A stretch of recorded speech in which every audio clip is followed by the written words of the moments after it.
All right. Good day, my people. Good days. Welcome to the program today. I know a lot of people have been waiting all along to see our wonderful guest. We've been waiting all along to see our wonderful guest. So we are super happy to have him here.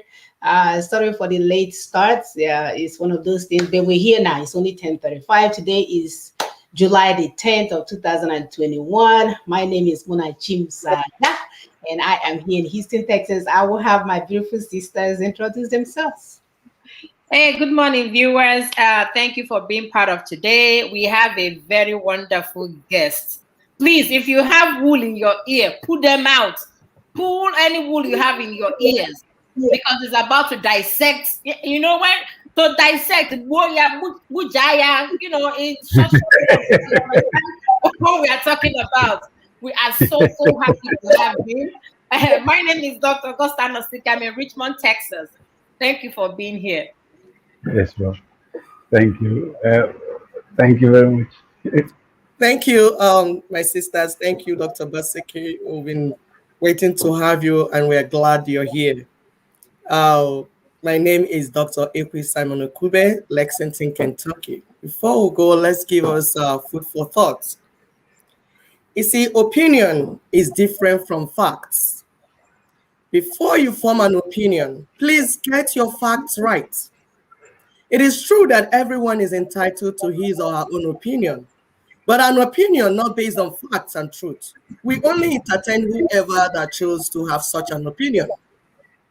We are here to help our viewers form opinions based on facts and truth. Please join us. Share, like, subscribe. Thank you. Thank you. Of course, you have to share and like and subscribe. This is the only way people will, get access to this information. We are not here to monetize this page. We just want the information to go far and wide. So whatever we can do to help us get this done, we did a good job last week. A lot of sharing button was clicked, and that's what we are looking for because our people are looking for answers. Right now we are at the almost at the end of the road and they're trying to understand where we're going. So please, whatever role you can play to get this information out there, the better for us. Of course, our topic today is destroying the seed of discord sown amongst the ethnic nationalities, the perspective of Midwest region. So you will get an earload of this information that we're sharing today. But according to Second Chronicles 7, verse 14, it says, Wow. my people who are called by my name will humble themselves Yes, and pray and seek my face and turn from their wicked ways. Then I will hear from heaven and I will forgive their sin and will heal their land. So, as true people of God, we are the true one called by his names. We know that anywhere in the world, we are the one that answers such name as Olisa, Obasi, Oluwa, Chukwu Okike, Igwe. Even most of our names is attached to these godly names. So we are the true children of God. And these names for over the millions of years bind us together as children of God. But however, through the work of the British criminal colonizers, that's what I call them, they use oh yeah, that's who they are. They use the divide and rule to plant a seeds of discord amongst us, and they use us to fight against each other while we worked as brothers and sisters before their arrival. They made us forget who we are as the chosen ones. So instead of working together, we are pointing fingers while they steal our resources.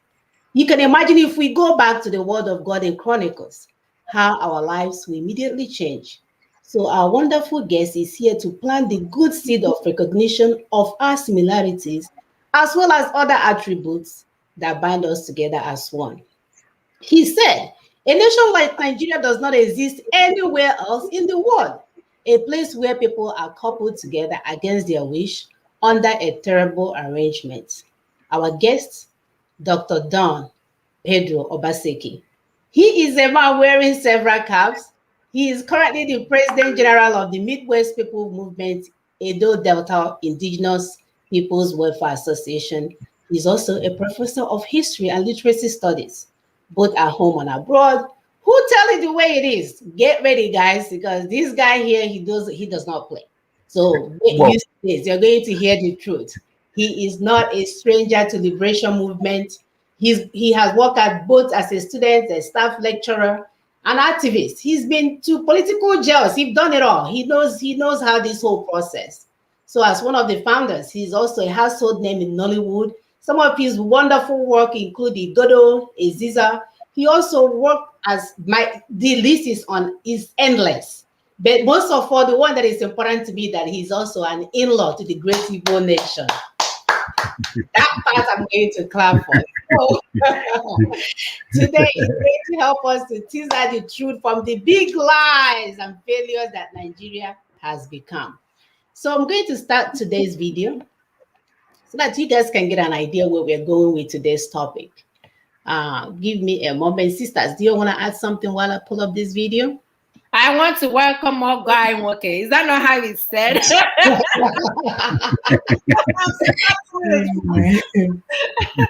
don't know.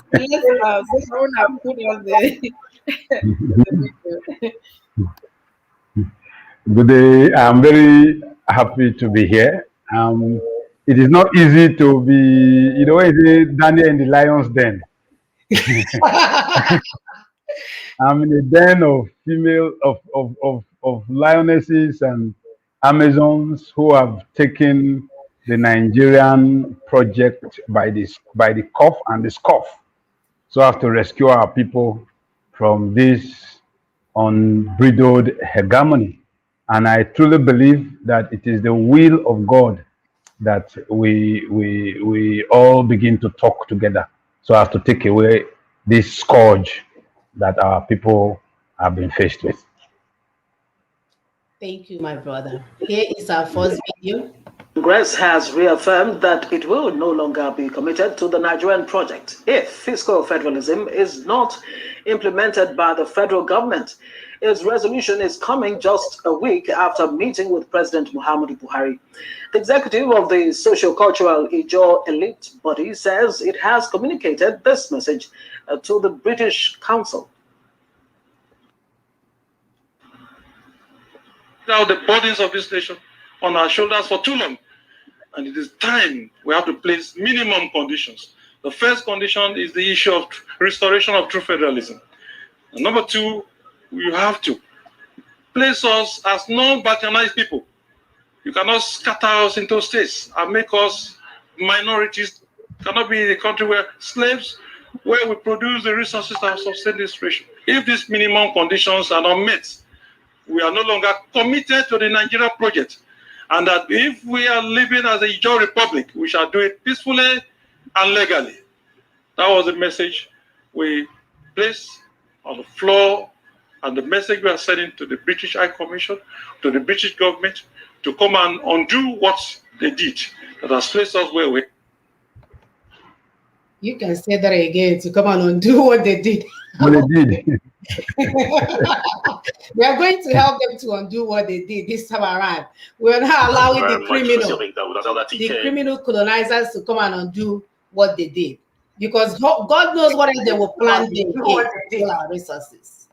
All right, so I'm trying to play the second video. Please give me a moment.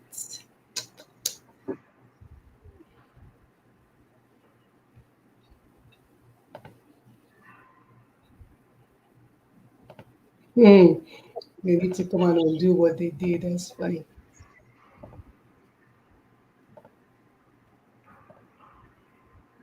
The document that is being used in the governance of the country.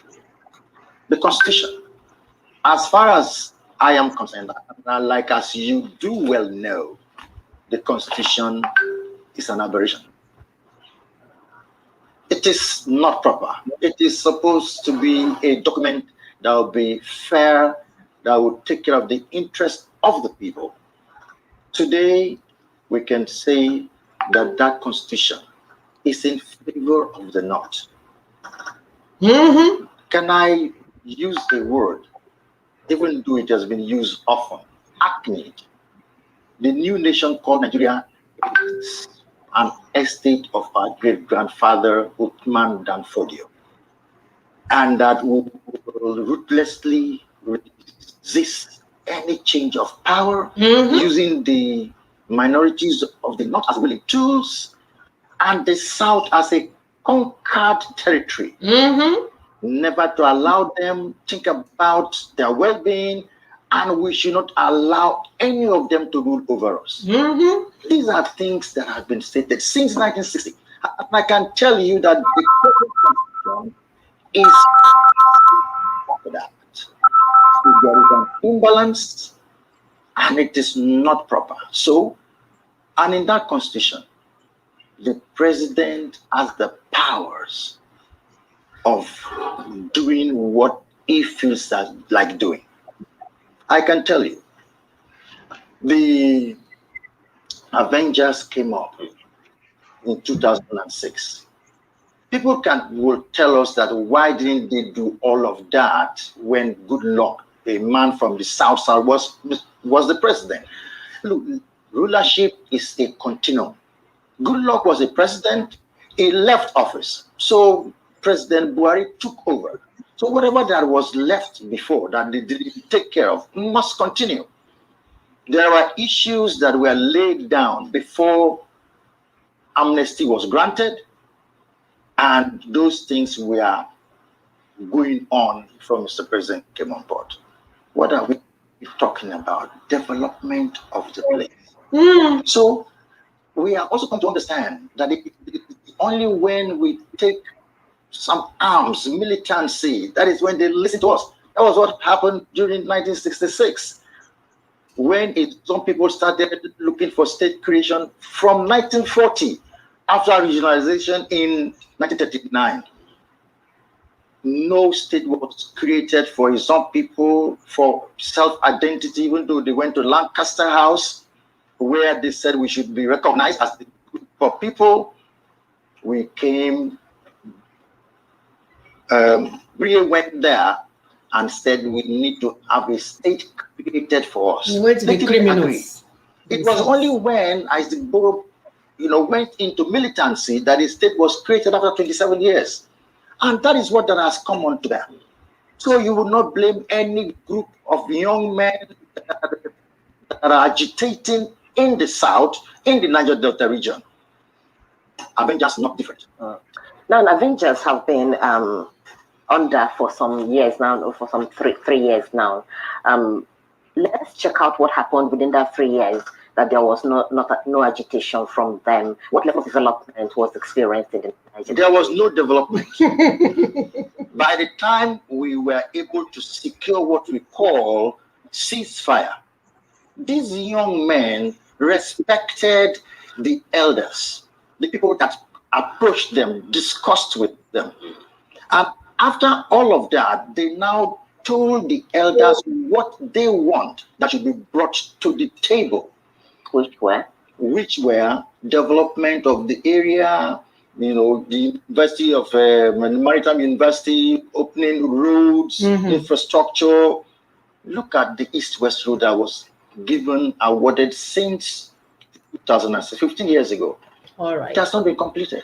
But right. So they are seeking for help from the people that have cotton wool in their ear, like my sister Augusta will say. So that was Chief Nike Ogoriba. He believes that the 1999 Constitution is an issue. What is the perspective of the Midwest region on this, Dr. Beseki? Nigeria is a lie. Because when I keep hearing people talk about the 1999 Constitution in isolation, I just feel if this man or this person was a PhD student, he will fail woefully. You see, life is a graph, and as an academic, for me, everything is a thesis. It is thesis, antithesis, then I'll create a synthesis. Now, for you to be talking about the 1999, I'll come to that. You will look at the entire reason for us to come together, or why we were brought together, why we were forcefully. An amalgam is an adjunct. It's like in chemistry, you have mixture and compound. When you carry rice, pour them with gari, come pour am with sansan, come pour am with beans. Is a mixture. But once you carry raw garri, carry water, put am for fire, you carry am come out, you have baked a new entity. When you carry pepper, you carry salt, you carry ogiri, you carry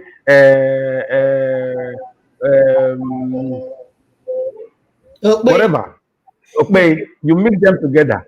It becomes a new ofe. It cannot decide depending on where whether it's an ofe nsala or it's ofe ewere. You see, now that will be a compound taking on a new identity. Nigeria was an amalgam. Let me practically describe it. And a joining together of persons and of places that have little or no connection with one another ab initio. But if you see, I want to let people know that once you go to the document written to the House of Commons in 1914, immediately after the amalgamation by Mr. Lord Lugard, which was been released by the Information and Learning Company in a copyrighted thing of the House of Commons Parliamentary Papers online in 2006. It's copyrighted. It's not released by Pedro. It was written by the devil who will go to hell. Who I know is in hell. If I don't know who is in heaven, but I know who is in hell. And that man's name is Mr. Frederick Lugard. I don't use word Lord. Is not Lord. Is a Mephistopheles. Is the Satan's lieutenant. In that his paper, in section 5, article A, section 5A, he called it necessity for amalgamation. I don't cram. That is how bad it is. You know, he explained that from this date, the Southern Nigeria and Lagos colony in 1906 became one administration under the title of Colony and Protectorate of Nigeria.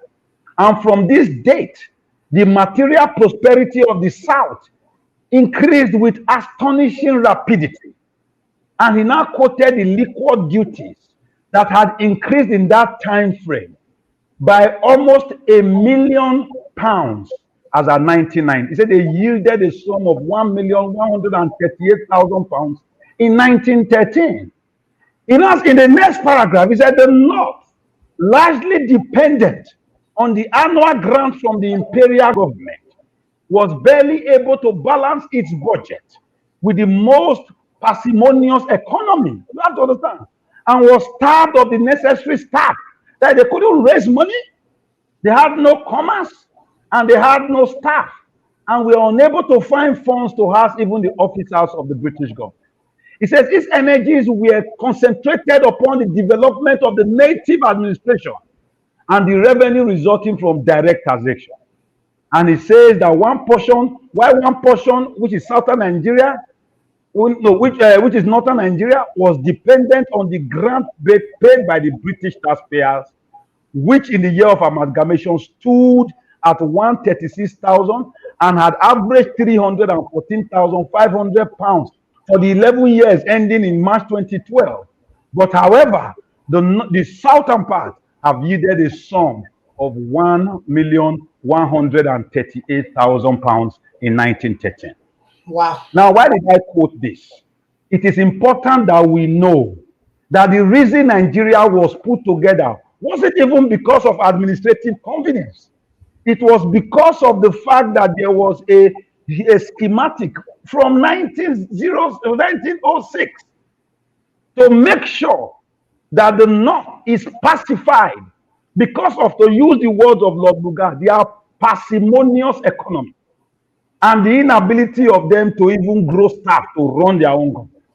So we became like the donkeys that on whom the North must piggyback because of a man who is roasting somewhere in hellfire.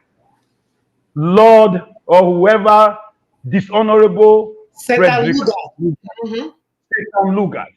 That is why we are where we are. Now Nigeria has I was in a conference we had yesterday on our Zoom conference of the Midwest Movement. One of our professors, Professor Iho Natufe, is the President General of the Okpe Union. Okpe is one tribe in Delta State. And he said Nigeria has done 7 restructuring to date. And I was shocked when he said it. But that is the truth. When in 1949, Richardson first came up with that idea of creating regions, that was the first structure. That was a structure. Moving us together by force, by fiat, into one administrative unit is a structure. In 1949, they came up with 3 regions, new structure. In 1963, we were now 4 regions, another structure. So as to make sure that Biafra was locked out, Gowon created a new structure in 1967 and balkanized Nigeria into 12 states, divide and rule. He now went on in February 3rd, 1976. Murtala Mohammed balkanized Nigeria into 19 states. In 2000 was it 19 states, which was turned into 21 states in 1987 by Babangida. Babangida again did the 6th one in 1991. It turned out into 30 states. And to celebrate our 36th anniversary on the 1st of October 1996, the only reason that Abacha had was that we are 36 years old today, so let us be 36 states. And he created 6 more states. People who sat behind the sanctuary of their locked doors, we don't even know whether they drink paraga. We don't know whether they are high on something. And they fleece away and legislate away the patrimony of everybody. So now I cannot, knowing that we were a forcefully cobbled together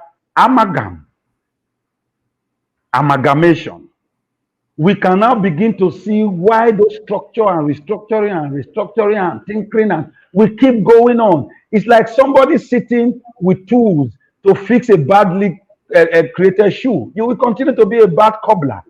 We'll be wallpapering our problems, and Nigeria will remain where it's meant to be. And that is 1 step forward and 1,000 steps backwards. Everything we face today are not new. If you listen to the words of Fela, you will think Fela is alive now. The NEPA situation has gone worse. Light is gone. Our religious bodies have become fleecing avenues for making the poor poorer. According to Karl Marx, he said religion is the opiate of the masses. Today, Nigeria is worse than it was. He described us in Nigeria in 1985 as beast of no nation. When he sang about Buhari, he said, when I dey inside prison, I call him inside ward. Now I dey outside prison, I call him outside ward. Now create ward, not be outside ward, not be there Buhari day. Now create man be that animal in human skin.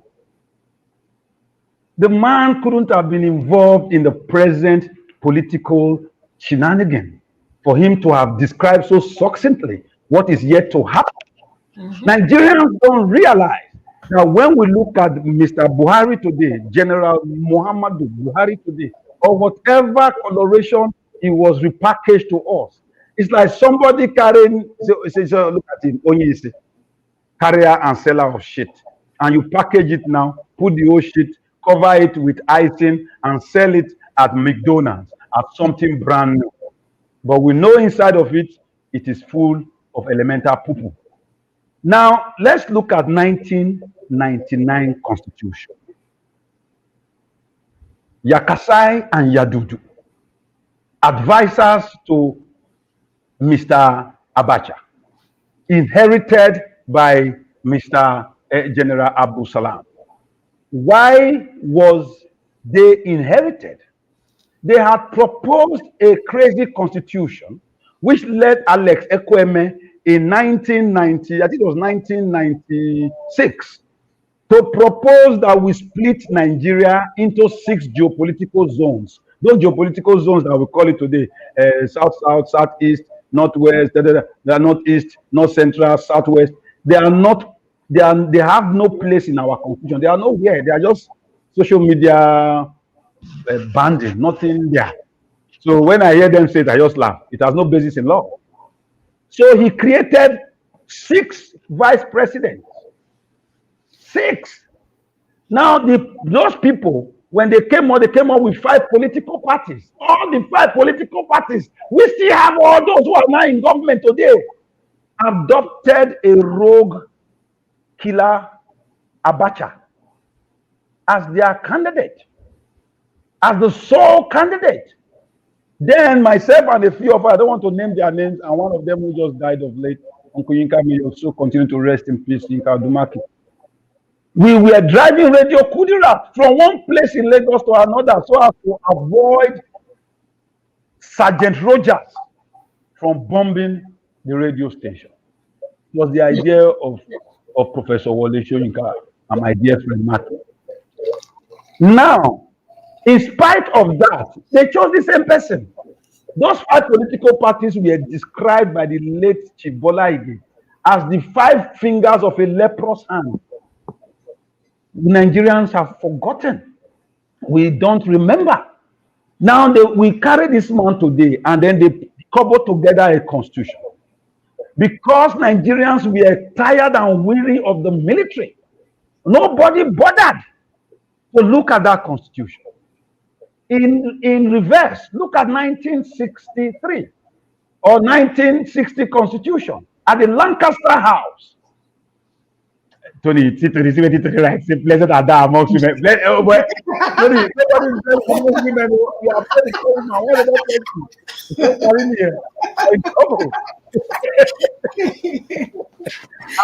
I was just going to tell you, I am surrounded by 3 women. That is trouble. Well, on a serious and a more serious note, the 1999 Constitution is a lie.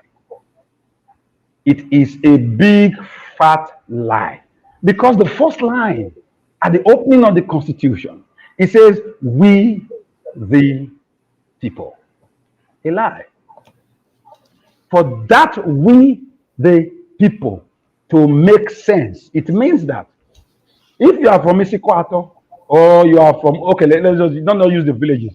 If you are from Ali Igbo land has different dialects and clans.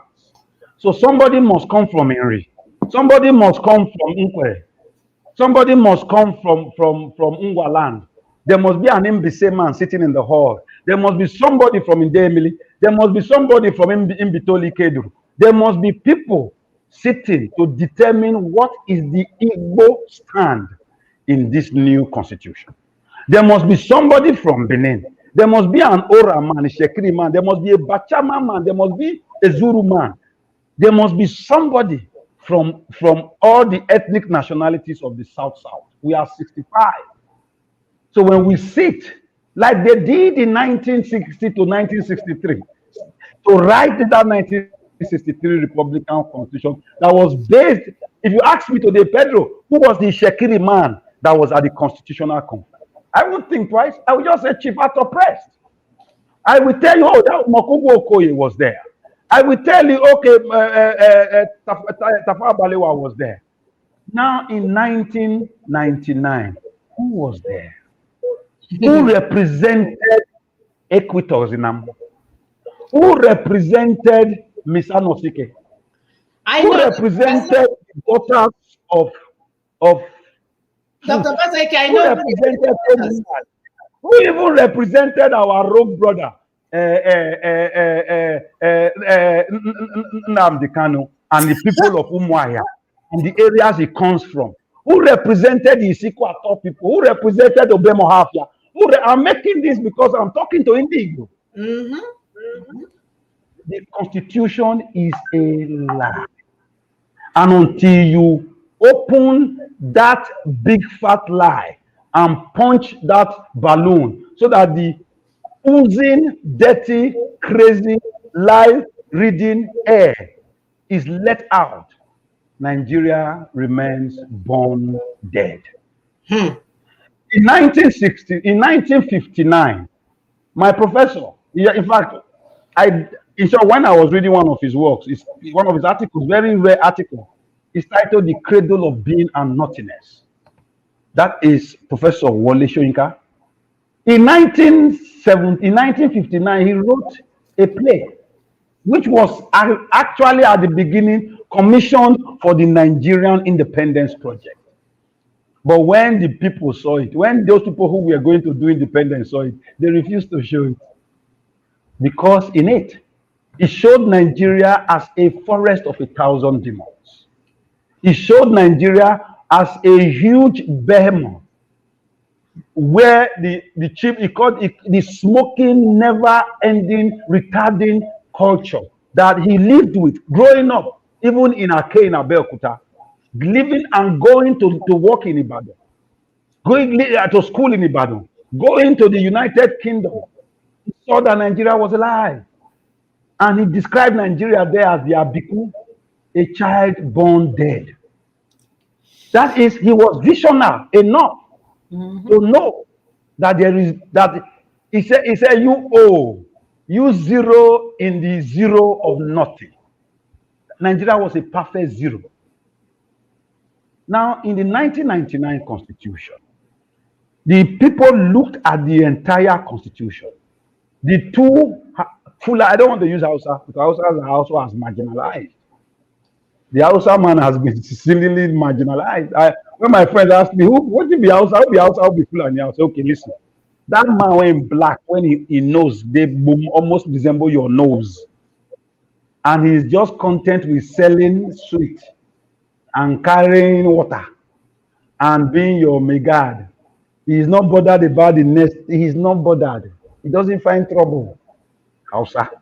The one when he knows point small, when he want resemble Arab, when his brothers be like the ones when he come from Mauritania, from Mali, when he hair twirl like Ndiocha, he won't look as he be small. He be like say you carry man from Egypt, paint and black, Right. and he not dey smile. He dey carry long dagger waka. Nobody follow and play. Nobody dey find in trouble. He dey carry dagger waka. By nature, he is violent. By nature, he is nomadic. By nature, he moves from people's lands to people's lands to people's land. By nature, he has migrated from the highlands of the Futajalon Plateau and walked across 6, 7, 8 countries in present-day West Africa.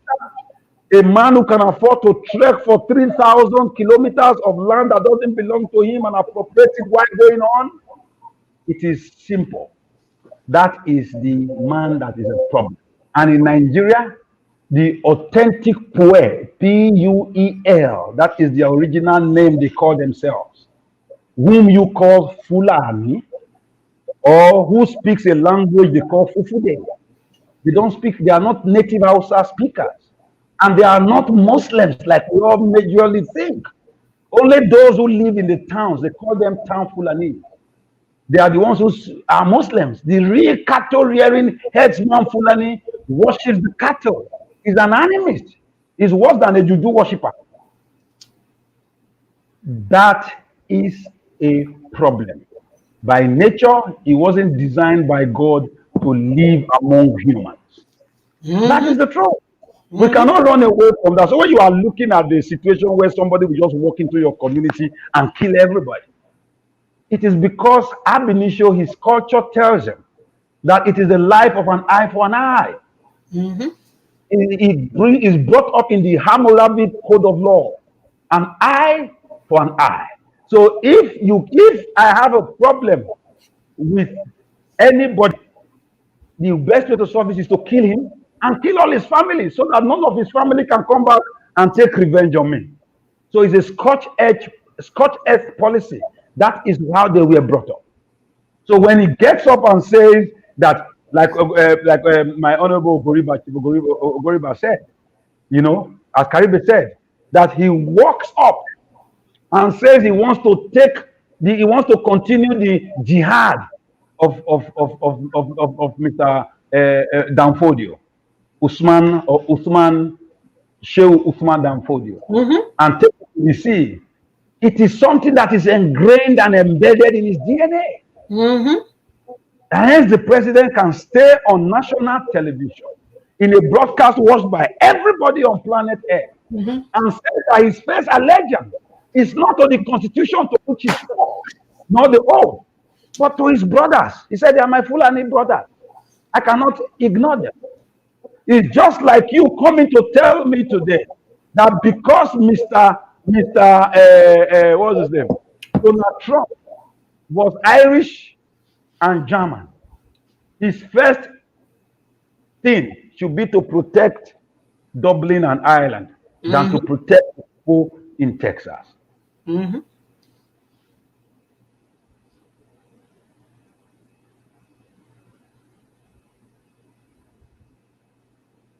Okay, connectivity issue. That's fine. While we're waiting for him to come back, we will play the subsequent video.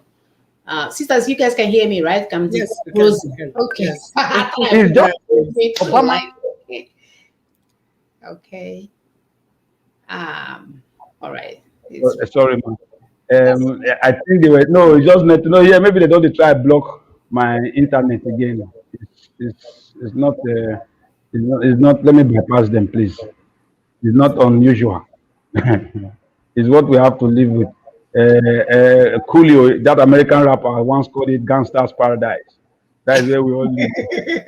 So, you remember that song? They're shaping those lives, living in a gangster's paradise. You know, that is what they are trying to. They are turning all of us into brigands. You know, so but you see, Benin man say gra fight and gra fall. Now they follow each other. The 1999 Constitution must be stripped bare. The 1999 Constitution is a false testimony, and it must be stripped bare. For Nigeria to move forward, listen carefully to this. For Nigeria to move forward, or whatever remnant of that Nigeria is to move forward, Nigeria must be structurally deconstructed. Nigeria must. I used the word wallpaper before, and I just told you we've done 7 restructures before now. Not to talk about the other restructures that we are not activated, like the 2006 Obasanjo Constitutional Conference that was premised on the 3rd term agenda, or like the 2014 brilliant stuff they did, you know, trying to wallpaper everything. But it don't work because it's a lie. It's a lie. It's like trying to build a new World Trade Center or build the Verrazano Bridge on quicksand. You get my point? There is a structural defect, and that structural defect is not minuscule. It is a gargantuan structural defect. Now, in Nigeria, they will tell you, where are you from? But they won't say it directly. You are filling form to be employed. They will say, what's your name? Say, Ekwi. Ekwi who? You talk your proper name. They will say your other name, middle name, so that they want to know whether you are Muslim or Christian. Okay, you say, oh, her name is Agatha or Angela. Okay, Indigo. They don't put them. Then they will now ask, what is your state of origin?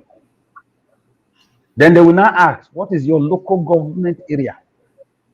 They may even ask for your village. I walk on the streets of America and I stop somebody and I ask him, what is your state of origin? He will be confused. Because he's American. So you can give birth to Mrs. Hillary Rodham Clinton somewhere. She becomes the first lady in the state of Arkansas. Okay. The husband runs for governor there. Then she retires from the White House And because she has met the minimum requirement to live in any place and pay taxes in New York City, she runs for Senate in New York. Accepted. So we have a man who wants to run for office in Nigeria. He is an Igbo man born in Namuda. He grows in Namuda. He has opened a business in Namuda. He has built skyscrapers in Namuda. He has married in Namuda. He has contributed every month or every year to the total earnings of Kebbi State. But he dares not run for the lowest councillor seat. Meanwhile, in Nigeria, the average Nigerian man, me, Pedro, I born my daughter for New York. And the next week, she has a social security number. And then I don't even bother to go to where they get, I don't even know where they get a passport. I just send it by post. They will send it back to me by post. And she's American. Like my daughter keeps putting on her that she doesn't like Donald Trump. But daddy, I was born in the same hospital. Jamaica Hospital, Queens, New York. So she feels good. She was born in daddy, maybe I was not even born on the same bed. But I have such thing with my president who doesn't talk to anybody? Who will sit and watch 1,000 people slaughtered in one fell swoop in the Benue Plateau, in Makurdi, and people have to be lined by trailers because vehicles could not take the multitude of coffins, and it didn't bother. They are just 5% of instead of the 97%. They are dogs. They are dogs in a circle. Now, let's come. I just those are preambles. The 1999 Constitution did extra damage, astronomical damage. The first damage was one, it took from everybody what is federal about Nigeria. Mm-hmm. I can understand that, okay, in the military era, 29 years of military rule, they were doing things by fiat, so they can legislate away our fiscal federalism. Nigeria is just federal only on the front page of the Constitution. Nothing else is federal about it. We are a unitary state. Now, on that thing, they removed in the 1979 Constitution, they removed the entire revenue sharing formula matrix. And my governor, the governor then of the Bender State, Professor Ambrose Folorunshali, went to court. He won that case. By a month and a half later, it was overthrown by Buhari. Now, in the last one, they gave 13% as the minimum. They also refused. The then governors of the South, led by the Akwa Ibom governor and James Ibori of Delta State, went to court to fight for that 13% derivation. Mm-hmm, mm-hmm. What Professor Tekena Tamuno once said, that your 13% derivation is actually equals to 87% deprivation. Now, we come home. While they were doing their conquest in the early parts of in the late parts of the 19th century, 18 something. What they did was this. In Igbo land, they looked at Igbo. I keep telling my friends that the Igbos are actually more a language, a linguistic group than a tribe. They looked at Igbo and appointed warrant chiefs. You look at a set of persons who by nature are egalitarian, where who is the fittest should be in control. So if you are the most intelligent, you should rule. If you are the most wealthy, if you are the most resourceful, you should be in position of wealth and power. But today, Nigeria is skewed so that the worst of us will keep ruling over and taking over the rest and even the best of us. Now, you dismantle it using the warrant chiefs. People went on riot. The Aba women went on riot. Persons who they first saw as the wretched of their earth were now the ones dispensing rulership. When they were not ab initio voted by the by the city, by the village council. That was the beginning of the problem. So all they started doing was drawing lines. So I'm in Owerri. My father takes me in the year 2000 to go and marry my beautiful wife, Uchenna Nwabugu Akon. And we are there. And my dad, thinking we are in Owerri, stands up to say, Igbo Kwenu, everybody say, hey, Owerri people Kwenu. I mean, the man doesn't speak Igbo. And an elderly man sitting there off Okigwe Road, I mean, so I didn't know that place was in Gary then. Got up and said, in-law, we are not Owerri. That place there is Owerri. As you are going towards Douglas, that is Owerri. This is Mbieri. That he did not even wait for strangers to depart. I land at the airport in Owerri Airport.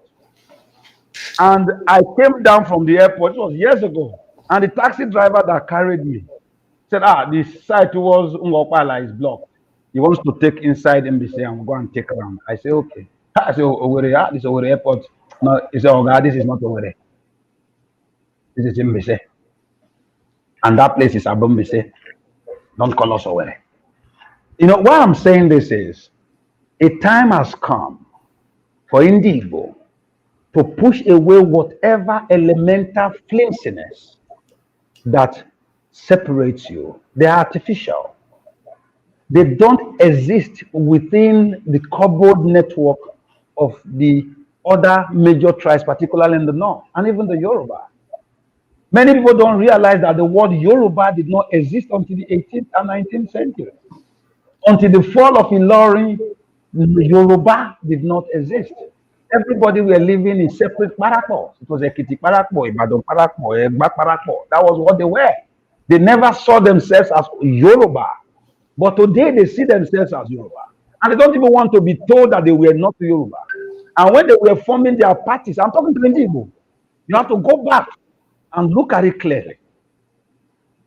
In 1949, they were to start creating political parties. This is history. That is fecundated, matched history. And the House, or the Northerners, led by the Reverend Dr. Diko, formed the Jamaatul Nasri Arewa. That is the party they now changed into the Northern People's Congress. Listen to this. Northern People's Congress. What do you mean? Easterners are not invited. Midwesterners are not invited. Westerners are not invited. It was a party for the North, by the North, with the North and the North. But the Igbos carried National Council of Nigeria and the Cameroon, NCNC. Later, when Cameroons left, they changed it to National Council of Nigerian Citizens. Now, the other very progressive party in the North was also Aminu Kano, a great man. But his own party was NEPU, Northern Elements Progress Union. So Southern elements are not invited. Eastern, Midwestern, Bendel, Western, Yoruba elements, man. The Yoruba started with Egbe Omo Oduduwa, Egbe Ilosiwaju Yoruba, which metamorphosed into the action group. They were magnanimous enough to have used an English thing. So we had northern people. Then the middle belt was led by Dr. Joseph Tucker. Their own party was only for the middle belt. They don't want to see any other person. United Middle Belt Congress. Now, amongst the South, the ethnic nationalities of the South, apart from the monolithic Yoruba, when the Yorubas are together, I keep telling people, if Nigeria is to break today, the most ready part is Yoruba land. FFK will go on television and insult Tinubu. Fayose will be insulted by the other man when they were doing their Oduduwa march in Ibadan. You will be shocked. The welcome speech was read by Dr. Dosumu, daughter of Awolowo and auntie of the vice president's wife against Nigeria, asking for restructure. In that place, they were one. On the high table, sitting side by side, were two cats and dogs who fight every day in our public space. Tinubu sit down here, the next person when sit down here, na Fayose. They did not, when it comes to things Odua, they have what they call the developmental agenda of Western Nigeria. They call it the Dawn Agenda, D-A-W-N, like a new dawn. And the thing is gazetted, and then they shared it out like a limited liability company and gave equal shares to all the states. So those funding the developmental agenda for Western Nigeria, who were the prime proponents of Amotep, are all the states of Western Nigeria, of the Southwest, each of them with different political parties. When they started, Ondo was PDP, Ekiti was PDP, Osun, Oyo, and the rest were APC. But they sacrificed their PDP-ness and their APC-ness for their Yoruba. But will Indi Igbo do that? Will the South, my own people, do that? Maybe yes. I cannot speak for the South portion that were aggregated from the old Eastern Nigeria. I cannot. I am not competent enough. But as an Edo man with a full Delta blood, I traverse the value chain. I speak Bini like I speak Urobo. And Urobo people know that they are my brothers. So when I enter there and I say money man, they know what I'm talking about. Because they knew I grew there, I worked there, my parental backgrounds are there. We have a commonality that cannot be broken, a cultural, linguistic, as well as historic connection that cannot be broken by 25,000 Buharis. At the end of the day, I will use the Midwest as the example of how a federated Southern Nigeria, if it goes that way, can work. In 1949, the Oba of Benin, Oba Akenzwa, led the fight for the creation of the Midwest because we are not Yorubas. And we were in the West. In spite of the fact that a portion, about 15% of our population, spoke Igbo languages, they also claimed ancestral connections to Benin. So the vanguard of that movement was Chukwude, Dennis Chukwude Osadebe. The vanguard, Oba Akenzwa, Sir Chief Jeriton Mariri, Arthur Prest, Anthony Enahoro, all of them came together. John Ekre Otobo, the people of all the ethnic nationalities, Shakamomo, they came together and said, we want to create our own state or our own region because we have a peculiarity that area of the Niger Delta that was referred to as the Benin Empire prior to 1897, prior to the 1885 Berlin Conference, prior to all the signing of the funny treaties between 1861, when there was the annexation and ceding of Lagos by Oba Dosumu in perpetuity. In perpetuity. Lagos was signed away in perpetuity to the British. No other part of Nigeria did that. But the others signed treaties. But Benin did not. Now, when I say Benin, I don't mean Edo. When I say Benin, I mean that latitude from Okpela to Patani to Focados to Escravos to Benin River to Non River to Asaba to Ndoni to Akotogbo in the present day Ondo State. They refused. So as a result of that, in December 1896, led by Vice Consul Galloway, they took an expedition into Benin when Benin was doing the Igwe festival. And as a people who were, how will I put it, independent, we attacked the British. Sorry. We die here. We kill them. Now only we kill Oyibo.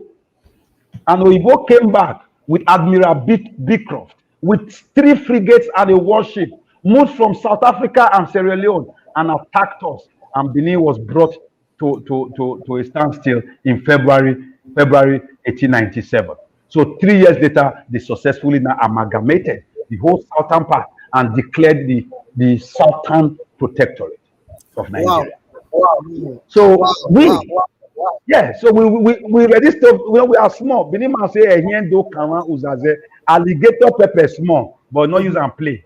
Yes. He will burn you. We are not dirty in Mr. Buhari stand. Let me go and ask Israel that the mighty behemoth did not stop David from downing Goliath. He should go and learn from history. Forget the way Biafra was fought. I will come to that quickly. So that Biafra people will know that Biafra is a state of mind, not a rogue franchise to be run away by my dear friend. Hello, y'all. Tell them. It's an ideology. You know, an ideology that we have studied, an ideology that Frederick Forsyth sat down and wrote about, an ideology we all read going to school, whether it is sunset in Biafra, you know, we must move at dawn. It's an ideology that is beyond the corners of Indigo. They must know that. The Igbos know that when you walk into the center of Abidjan, you will be confronted by Biafra. The very center of Abidjan. The Igbos know that when they hear Bonaventure Kalou or they hear Solomon Kalou playing for Chelsea, he's my friend, he's Igbo. But he played to the highest level for the Ivory Coast. And when you go there, you will still see the place they revered where Ojukwu stayed, where Emeka Odumegwu Ojukwu lived in Abidjan. But I'm sure the place he must have lived in Newi, they might be fighting now for the land so that they will sell it to the next bidder. Because everything is about money. No. Yes. So Diego Libego, ego de Nomego and Tommy. But to have no, is the truth. You get my point? Yes. Until you realize that the value is greater when you own the structure. It's like wanting to like Coca-Cola. Every time Coca-Cola, you want to keep the Coca-Cola. But somebody is telling you, I can help you build and own the factory. Exactly. So you must see that larger picture. It is beyond hope. Those of them who seems to be hopeless. It's beyond roachas or korocha. My friend once said roachas is like roaches. Yes, coconut. How do you get this kind of name? But that doesn't. See, why I'm saying this is this. Indigo had leadership. I still remember growing up, my father used to talk in exponential eulogizing people like Michael Okpara. I was a young man in the university when the governor of Imo State was overthrown. I'm talking about Sam Mbakwe. Where are those specie of Indigo? Where are they? We have to look for them. Where? Oh God, Jesus is not. And Dr. Don Pedro, you see, we are really blessed to have you here because that's part of the assignment today. I'm angry. No, to get those species of Igbos because they are listening to you. It's just that the noisemakers are on top, making noise, using the name. Like we have to let them know that this is a marathon and not a sprint. Exactly. Because last week we told them we differentiated Biafra. Our ancestors, they fought for, and differentiated it from the criminality that they've. No, let me help you. See, when you are Igbo and you are saying it, then they may think maybe you know the Kanu side. Or you did Kanu side. I'm not the Kanu side because he's a criminal. So I'm saying okay. In 2019, I personally had a direct confrontation in the studios of Ben TV with the IPOB leadership. Wow.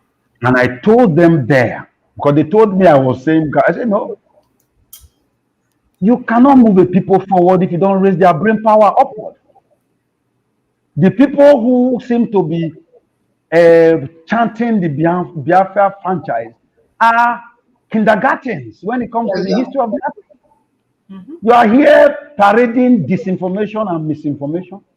You have put the entire Igbo nation as a shooting range for some Hausa Fulani hegemony. You are creating room for them to malign and kill and decimate your people. I said, what is your strategic imperative? I said, have you been to Obem Hafia? I've been there. I've driven from Umuahia through Sikwato, through Bende, down, got to Abriba, drove into Ohafia, went to the whole villages of Ohafia, Furiso, and Ohafia, Dimezima. I drove from there to Arochukwu, and I wanted to experience why my friend who was with me in Umuahia got to Arochukwu by going through Abia State, by going through Akwa Ibom State, because the roads were zero.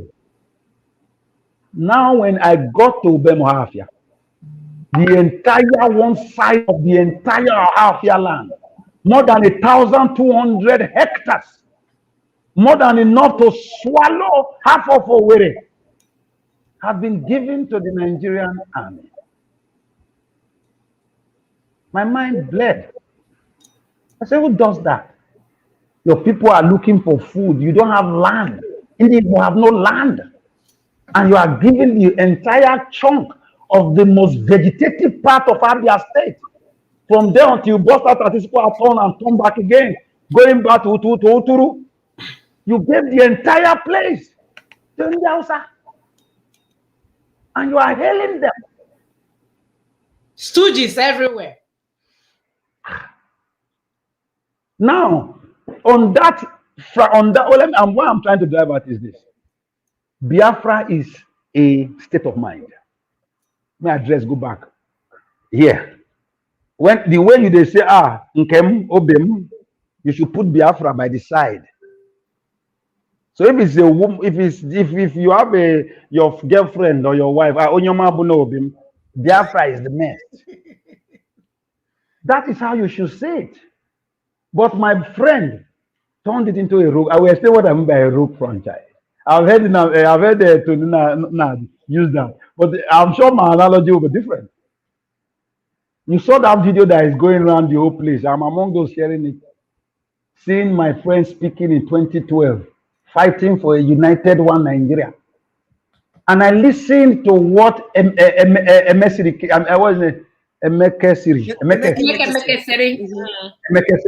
heard what he said. And it is simple logic. I placed both together. And I said, oh, this makes sense. This guy is very lucid. He speaks well. He may be speaking sophistry. That is speaking well enough for people to believe even when he lies. You get my point?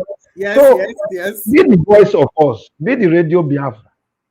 Then when I look at that and saw the speech and saw the way he sacked everybody of IPOP UK, calling them because that is the 21st century. 419. We was on air to call women unprintable names. Oh. Monkeys. You want a leader, and before election starts, he calls himself supreme. No come and you are following him. I will come today and I will tell Edo and Delta people, my name is Don Pedro Obaseki. I'm the supreme. When I not be of Bini, I am the supreme leader. You see, tyranny is fecundated by men who have little room for independent thought. When you have, I'm sure Namdi was captured there because nobody dare tell him that they are waiting for you that side. Mm-hmm. He listens to himself. You know, when you repeat a lie and a lie and a lie, it becomes a truth for you. So maybe his lie is that I've also been to his father's house. I've been to Namdi's father's house in 2018, yes. So 2018, yes. while they were preparing for the 2019 governorship elections, I had to assess both Ikpeazu and Alex Oti. I stayed in Umuahia. I drove to the side of the government house, and the next set of compound was Nnamdi's father's house. And I keep asking myself, where did this all go wrong? Where is the strategic imperative? Now we know what the problem is. How do we move forward in spite of Nnamdi Kanu, not because of him? Mm-hmm. How do we move forward in spite of Mr. Buhari, not because of him? Mm-hmm. How do we strip this behemoth bare? How do we lay it naked before the world to see that Nigeria is alive? That we are sitting on a potent volcano waiting to erupt at a moment's project. And when it erupts, 300 million people. all people will take over Cameroon and Equatorial Guinea. Yoruba will take over Benin Republic. And that is it. And the remaining will go to the US and the UK. And we'll see how they will handle the flood. There is no problem in Nigeria yet. And yet our children are using legs to cross the desert. How will they handle us? How will they handle the fall of Africa's biggest economy? How will they? Why would they allow Nigeria move from the edge of the precipice and just tumble over the edge and fall into an abyss? Mm-hmm. Mm-hmm. Nigeria can restructure itself and work properly if they allow us to be the ones to say we want join, we not want join. You must let me have my referee. You must let me decide my position in this nation that is not working.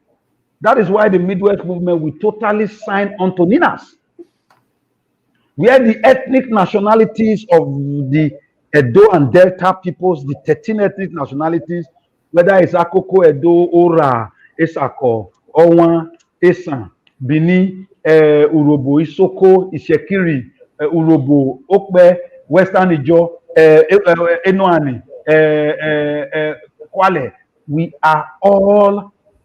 are all signed in because we are the most marginalized people in Nigeria. It's not in the Igbo. I will tell you why.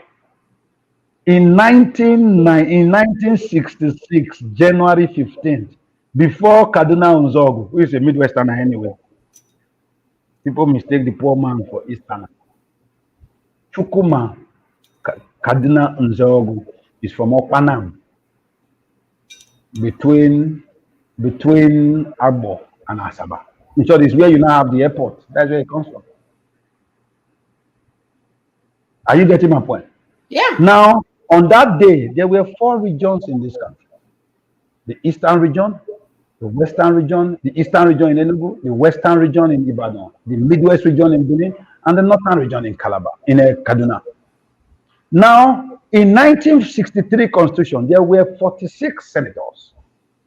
10 from each of the 4 federating units, regions. The remaining 6 were based on, they gave 2 or so to Lagos because Lagos was the federal capital territory, just like you have Abuja, and the others were 1 or 2 was for the Council of Chiefs and whatever. Now, those equal thing, it also happens in the United States. You are in Texas, which is basically the 3rd largest state in the United States in terms of population, demography, and size, and even economy. California, New York, but Rhode Island, North and South Dakota, all of them have 2 senators. Georgia has 2 senators. Texas, as big as it is, bigger than Nigeria, has 2 senators. California, the 5th largest economy in the world, has 2 senators. Rhode Island, small island, has 2 senators. Hawaii, small Hawaii, has 2 senators. But today in Nigeria, all equity and fairness, the military divided Northern region into 19, divided Eastern region into 9. You think it's 5? It's not 5. It is 9. The 5 of Koindigbo plus Bayelsa plus Rivers plus Akwa Ibom and plus Cross River. We must remember that the deputy president of Biafra was General Philip Effiong, whose mother was from Ikote Ekpene and his father was from Obone Ibiam in present-day Akwa Ibom State. He handed over So he surrendered to Nigeria. He surrendered to the Nigerian forces. He was prepared to take the place of Ojukwu. He was loyal enough to say, leader, go, I stand there. Because it was a state of mind. He wasn't thinking about his ethnic nationality. He wasn't thinking whether am I Igbo enough or am I to Akwa Ibom. He was the vice president. He was the deputy president. That was what they call it. Now in Nigeria today, the whole north is now 19 states, and they are saying there's equal senatorial representation. There are 3 senators per state. So the northern region that had 10 senators in 1966, and the Midwest region that had 10 senators in 1966. Today, we have 2 states. 2 states with only 6 senators. And the North has 19 states with 57 senators. We are just 10% of what they used to be, of what they are now. And yet, the total revenue of Nigeria, 87% of the total revenue of Nigeria is from the Niger Delta. Lopsided. And almost 37 to 38% of that is just only from Edo and Delta. The 11 million, 12 million people of Edo and Delta is helping feed the remaining 200 million.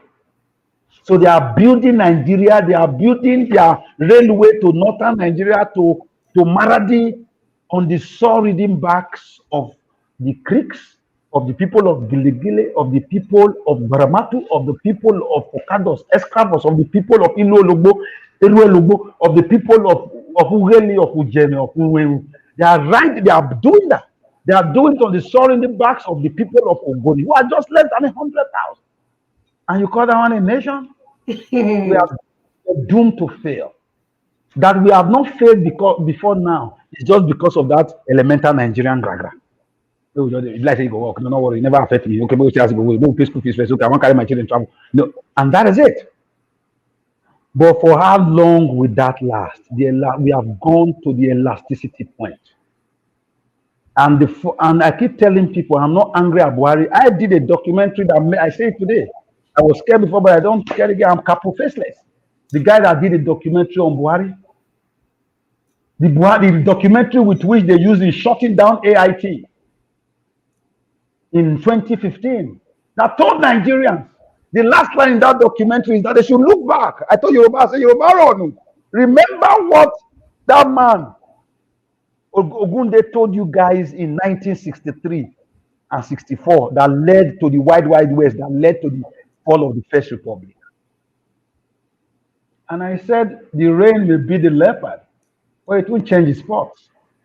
That Buhari will come. I asked the question, does Buhari have the mental whatever to be the president of Nigeria in the 21st century? His first answer to that, the answer was brought by General Buhari himself. His first visit to Germany in the year 2015. He called Germany, Western Germany, a country that died in 1991. So Buhari was actually had arrested development. He was arrested in his own space. He has not mentally escaped 1985 when he left off. That is a man that can't give away that. That is the truth. Now, in that same vein, we are back here today. Nigeria will not move forward unless we all come together. Now, as the Midwest peoples, we believe that if Igbos are fighting, Yorubas are fighting, clamoring, may they not carry us follow body. Because when they started this, Nnamdi Kanu drew his map and ended at Abudu in Orion, local government area of Edo State. Then the Yoruba, they draw their own and ended somewhere inside I think they even cut my state into to put one side for Biafra, put that side for the other side. And I said, oh, you ain't going to do that.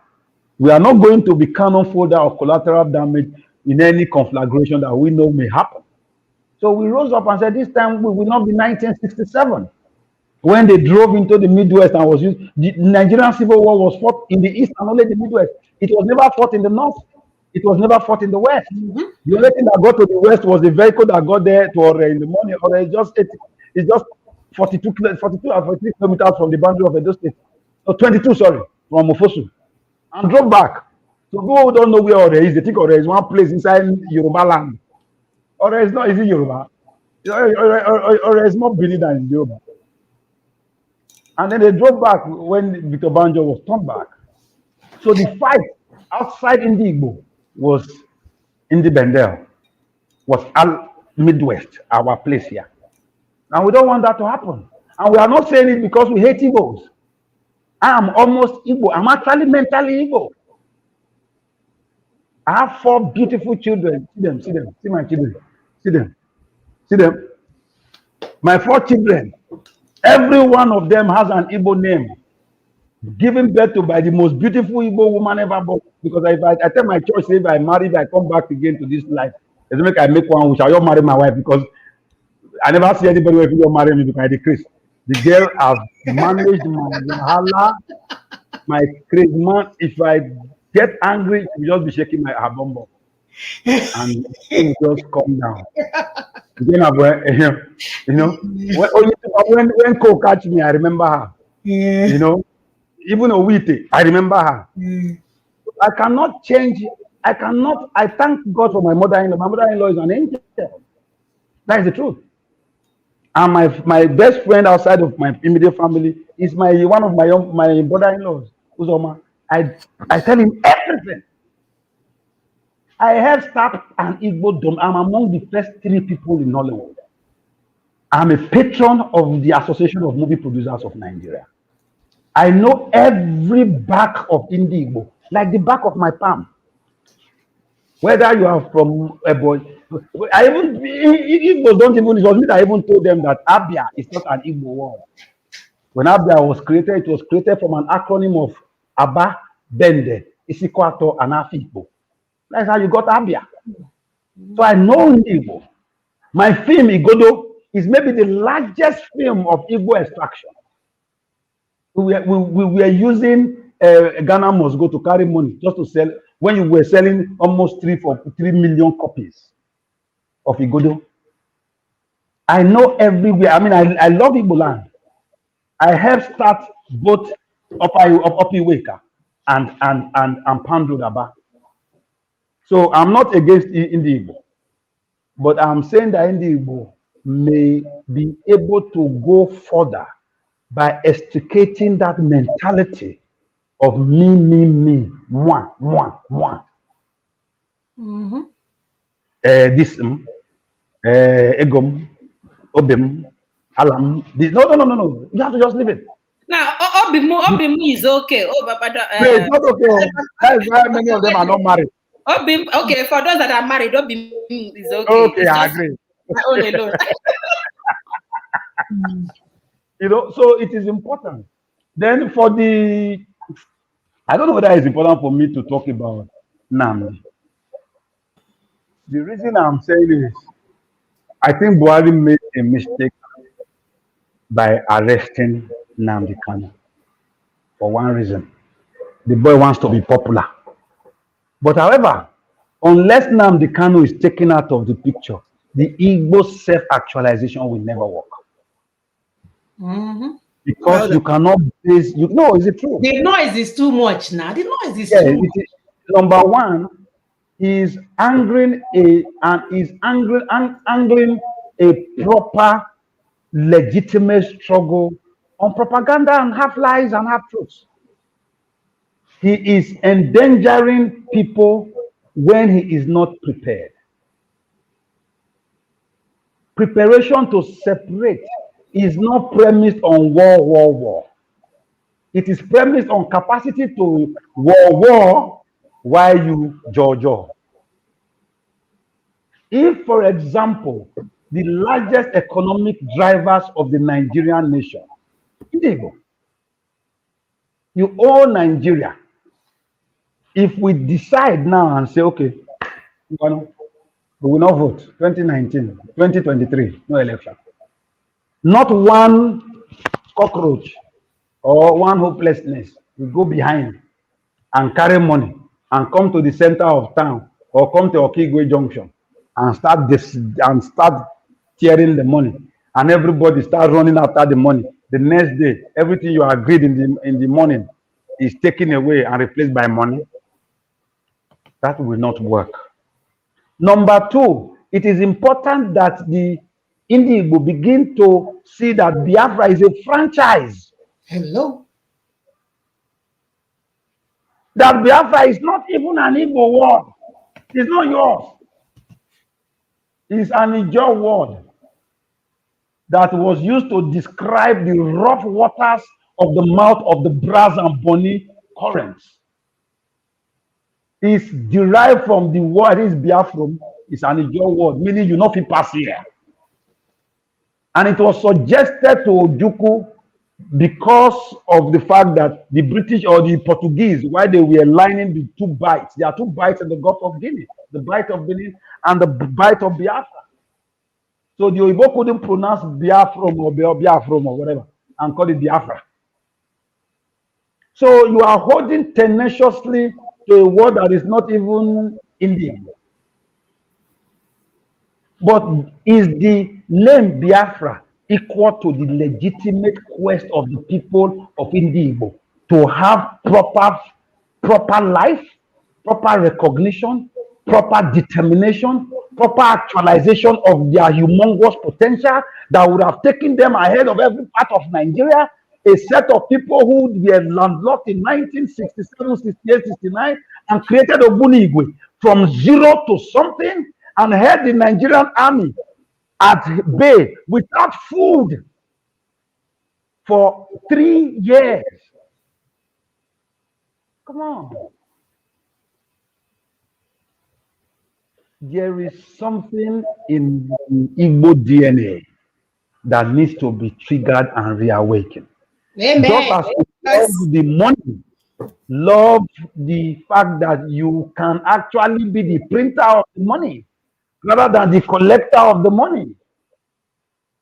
Without the Igbo franchise enterprise in Kano, Kano is zero. Go look at it.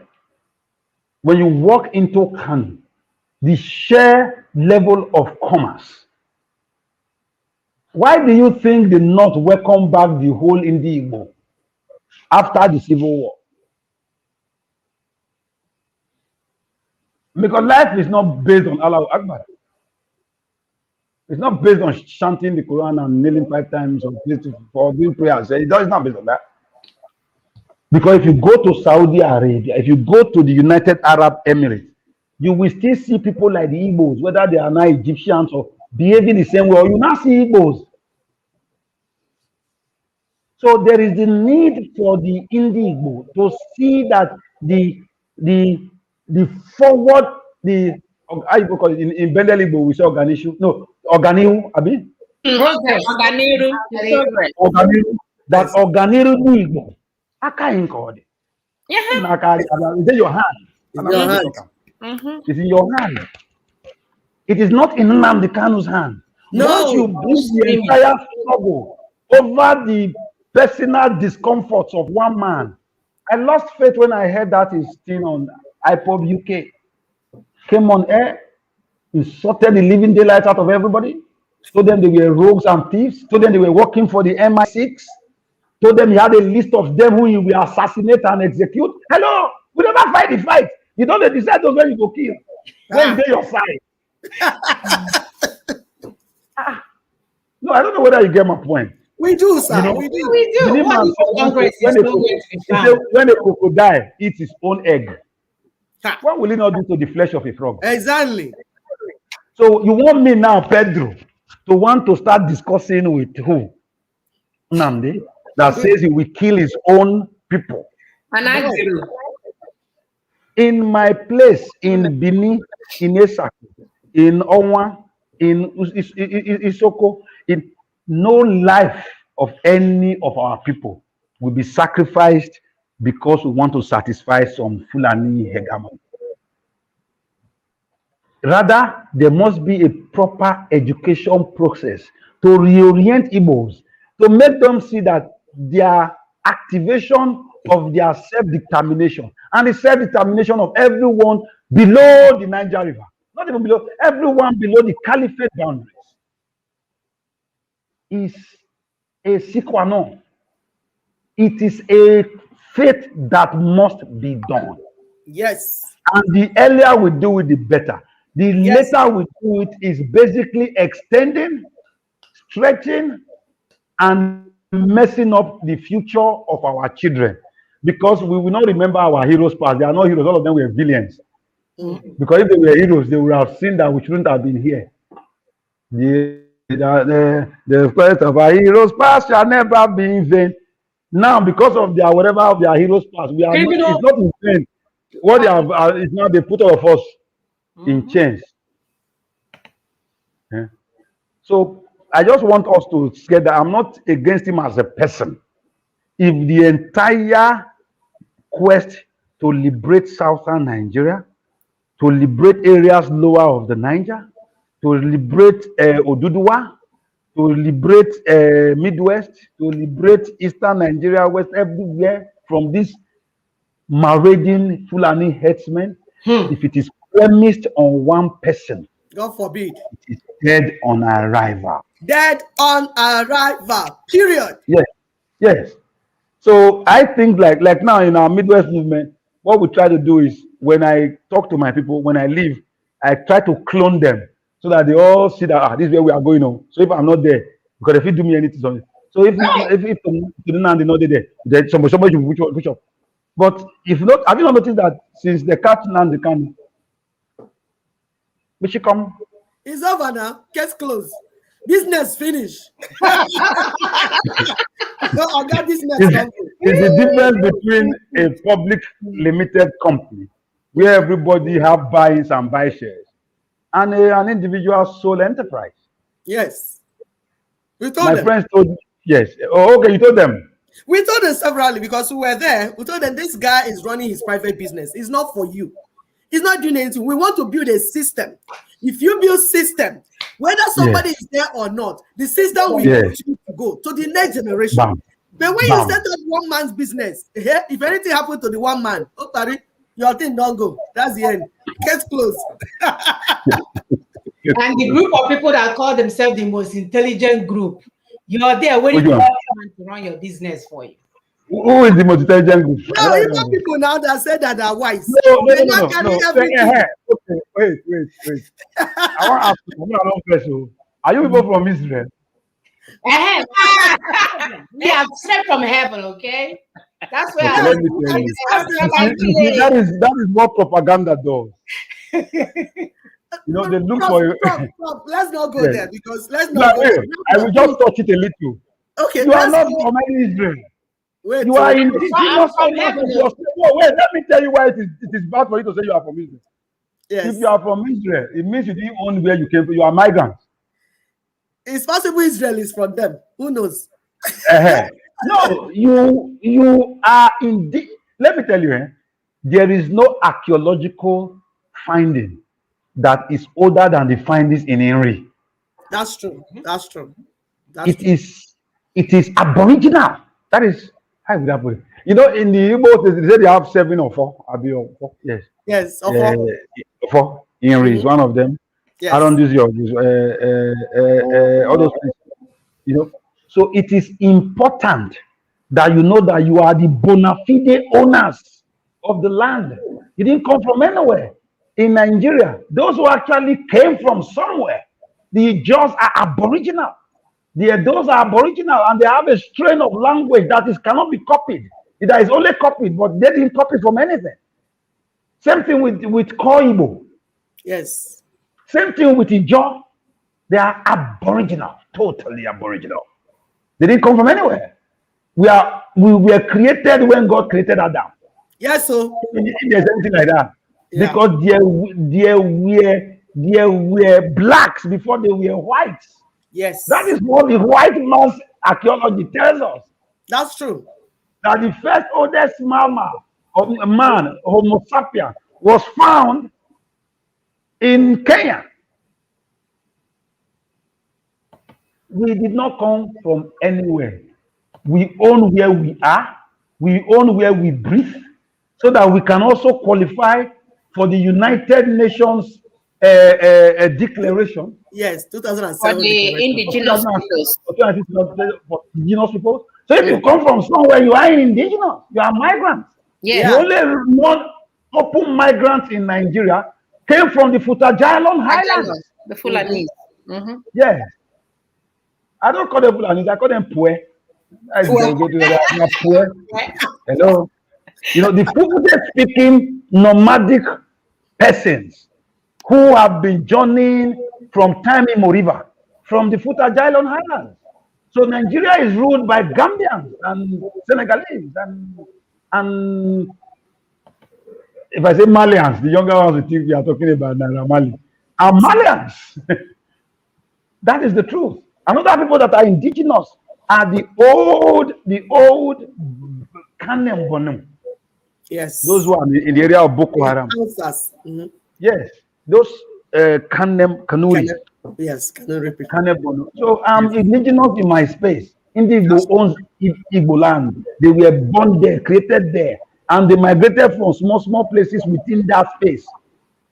Everybody who is in the Emily area, all migrate apart from a few that cross the water from Asaba this way, and a few that also cross from Igbo land to the other side like Ibuzo.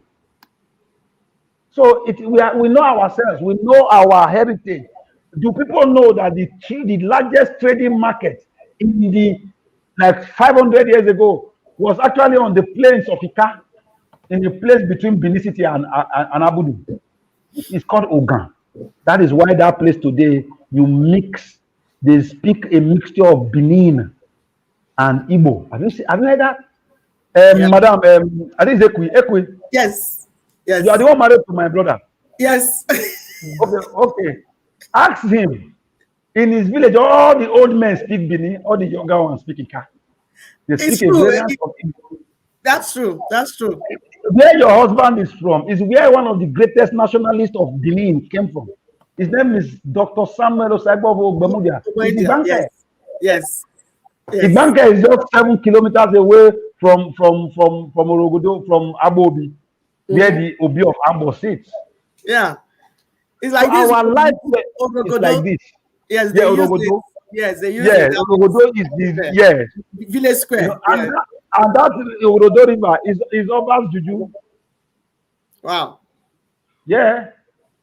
No, people, the whole of our area, Edo, Delta, we move from, so we are cybernetic. We are like this. Exactly. And it is because the Igbos allow the warrant chief exercise to balkanize them. That's true. When they came and they found out that Igbos are involved in fratricidal inter-clan wars, the British fueled it. Of course. So today, Umuleri and Aguleri, two brothers of the same father, they don't talk to each other. So if you are in Umuleri or Aguleri and you go the other way, I went to record there once upon a time. I was doing a documentary for Biscay B. And because I had gone across the road to interview somebody in Aguleri, the Umuleri people seized my camera. That I must play back everything to see if anybody in Umuleri has spoken one word against anybody in Aguleri. Meanwhile, they are brothers. When I say brother, I'm not saying that they are brothers if they speak Igbo. No. Their ancestral story is that they came from the same father. Who does that? Who does that? Who does that? Now, in 1999, Nigeria moved to independence, moved to civilian rule. And the same division of Igbo played out. They zoned the presidency to Yoruba South. They zoned the vice president to the north. In spite of the fact that for 4 years, Obasanjo fought Atiku, did not refuse to remove Atiku. They zoned the Speaker of the National Assembly to the North Central. In spite of the fact that Gali Umar Nahaba fought Obasanjo throughout, they refused to remove him.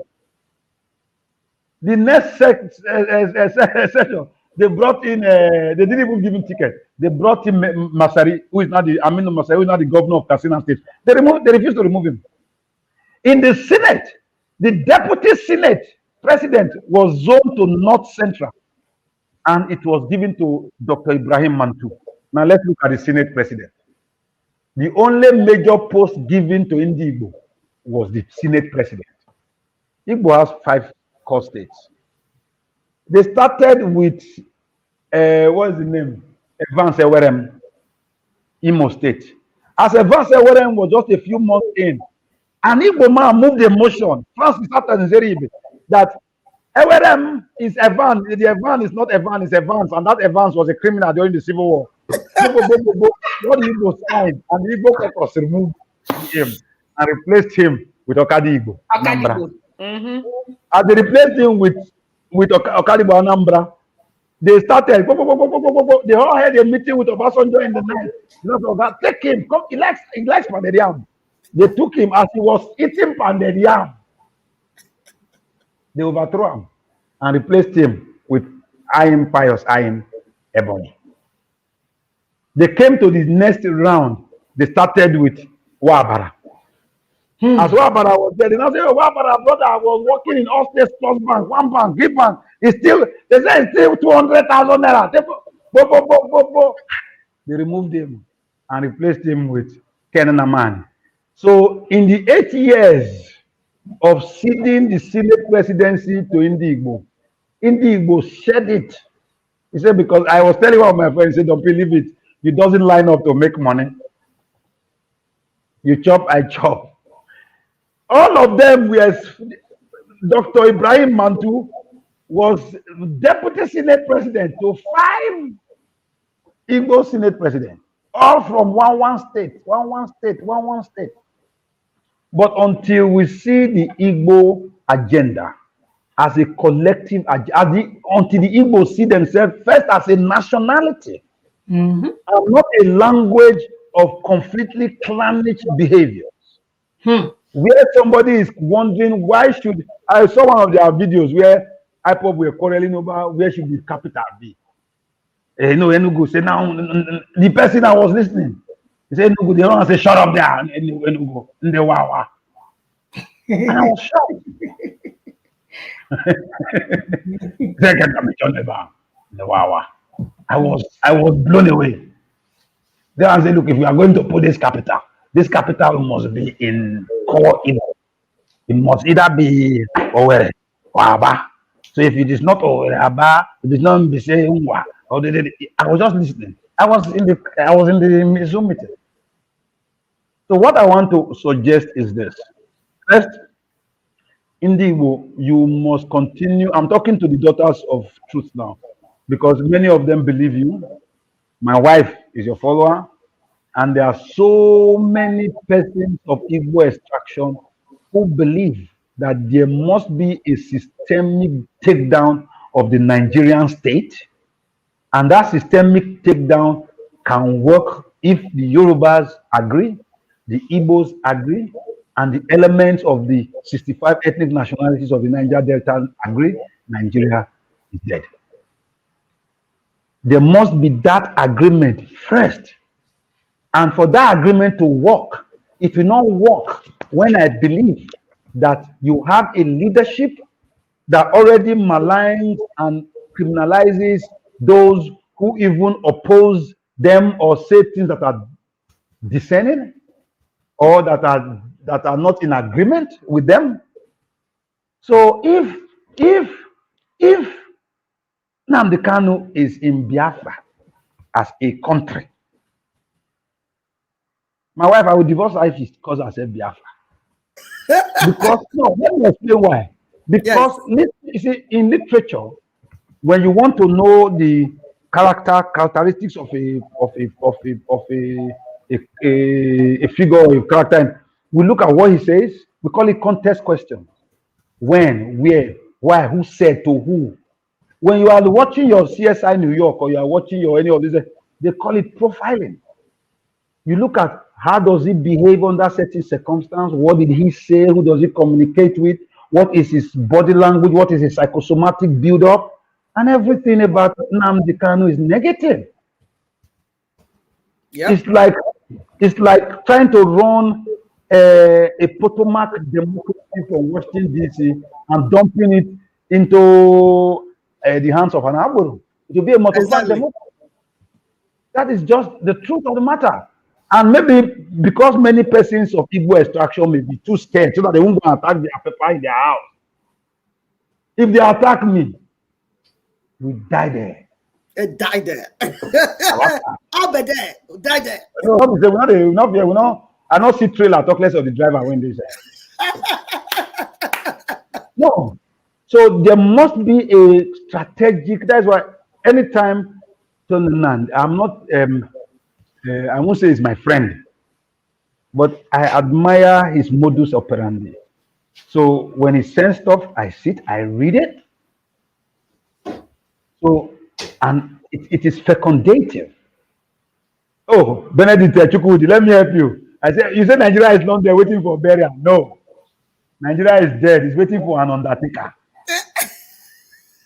And I truly believe in one of my first interviews, I said Ninas is the properly positioned undertaker. Yes. Yes. You know, because the nail on the final, because it's a fair state. Somebody asked me in one interview, why we say it's a fair, people say, any state where non-state actors are dispensing authority of state is a fair state. Any state that has vigilante is as a result of the failure of constabulary and policing efforts of state, is a fair state. Any state where anybody can bear arms in spite and not because of government regulation is a fair state. So I can carry arms in Texas because there is a government regulation that allows me to carry certain ammunition of certain arms, but I know I cannot carry a .44 Magnum. I may not be able to carry a submachine assault rifle, but I can carry this, I can carry that, I can carry pump action, I can carry. So it is regulated in Nigeria. They don't even know how the guns come.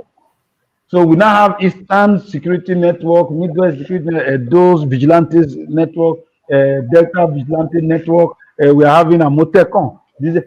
Because Nigeria has failed in the most important thing written in that faulty constitution is that the major role of government is to protect lives and property. So if lives and property are being decimated and wasted daily on our highways, and the governors are gone and dead, where the chief security officer of the state cannot give a single command to one policeman, not even the policeman guiding his entourage. And you say that is not a fair state? A state where no, I don't want to talk. Nigeria is a fair state. A state where the government openly negotiates with internationally declared terrorists. The United Nations has declared Boko Haram terrorists. Nigeria government will negotiate with them.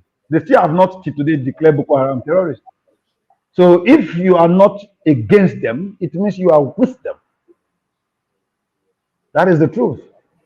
So there is the need for I'm saying because I think people may be reacting badly to the fact that Nnamdi was captured. But I think it gives Igbo the space to sit back and strategize. I don't want to say there's no re-strategizing, and strategize properly on the way forward that will carry the entire. Okay, somebody always know that the Igbos should call themselves. Yeah, they are Igbo nation. Of course, yeah, great Igbo nation. We've been promoting that all along. Igbo nation. Yes. Let me tell you. Okay, let me ask you a question. I was talking to one of you the other day, and I said that Bendel means Benin Delta. But when we were going to get independent, get a creation of the state, we told the federal government that we are not Benin, we are Edo. Because in our language, we don't have Oba of Benin. In our language, we don't have Benin City. So if you call Benin man and say, where are you going? If you say, Iri Edo, I'm going to Edo. If you say, who is your Oba? Omonoba Nedo. Which tribe will be? Oviedo. Yes. Not Ovie Bini. So now let's come to Igbo. Cha umu Biafra kwenu. Have you heard that? Yes. No. I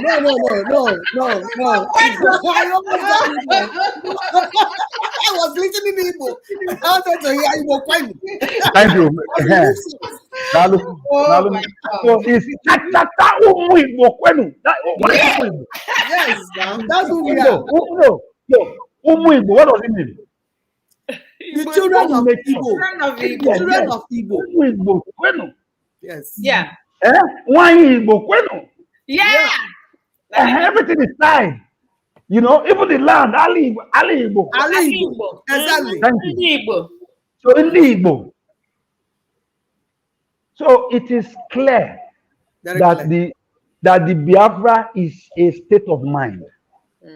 Is a clarion call that should unite and not polarize the Igbo nation. But it is not a replacement for the Igbo nation. Yes. And even if the entire South is to pollinate and gravitate towards a union, they must see the Igbo nation as a nation, not as a Biafra. That is true. Because Biafrans, you know, the Biafran franchise of IPOB, that is the variant, the IPOB variant of what do you call it? The IPOB variant of Nnamdi Kanu. Of Nnamdi Kanu. You know, doesn't seem to understand the history of the fall. I'm not saying of the rise, of the fall of Biafra. Yep. I was in Port Harcourt about 2 weeks ago on the South Zonal Conference. And the biggest fight we had was for someone to mistakenly call Ikwere Igbo. It was a war. In short, Ankyo had to manage it so brilliantly with Ankyo Bridge. But you see, I got upstairs in my room and I sat down thinking. And I remembered my father. May he so rest in peace. My dad was a friend of Captain Ele Chiamade. And I remember what he told me then, which is what is happening now. In 1970, there was no Umu Okoro. There was no Rumu Okuta, Rumu Abasi. There were no Rumu anywhere. It was Umu Okoro, Umu Abasi, Umu Okuta.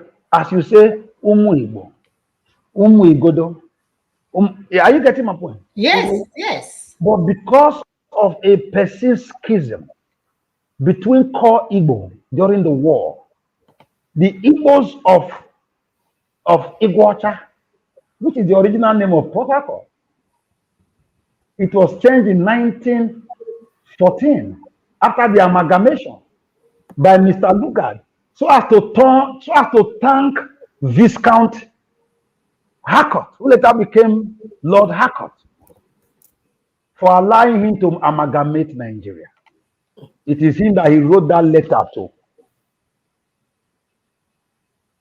Now, Umuocha, Iguacha, what is Ocha now? No, if I remember, I used to have a friend whose father's name was Watorocha. What is Ocha? Yeah, Ocha is Oyibo. Ocha is white. White. Okay, white. Green. So the white. No? White. So that place was the place they used to go and pack slaves, so that people like Jaja Opobo will come and showcase it, and the Oyibo will buy and carry abroad. That was what Port Harcourt is not anybody's town. It was just the settlement, and the queries were all around it in Choba and in all those places. But in that 19, go and read on the accounts. They were maligned, and so immediately to make sure that that anger is fired up, go and just created River State and put Ikore people into it and made Port Harcourt capital.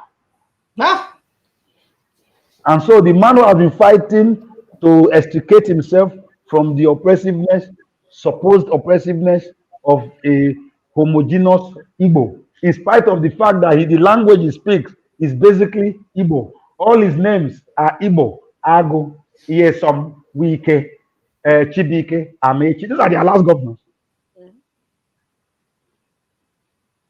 Chibike, what does it mean now?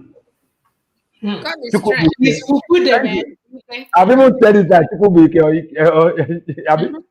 what is Iesom? Iesom, Wike. I think it's Iesom, something like that.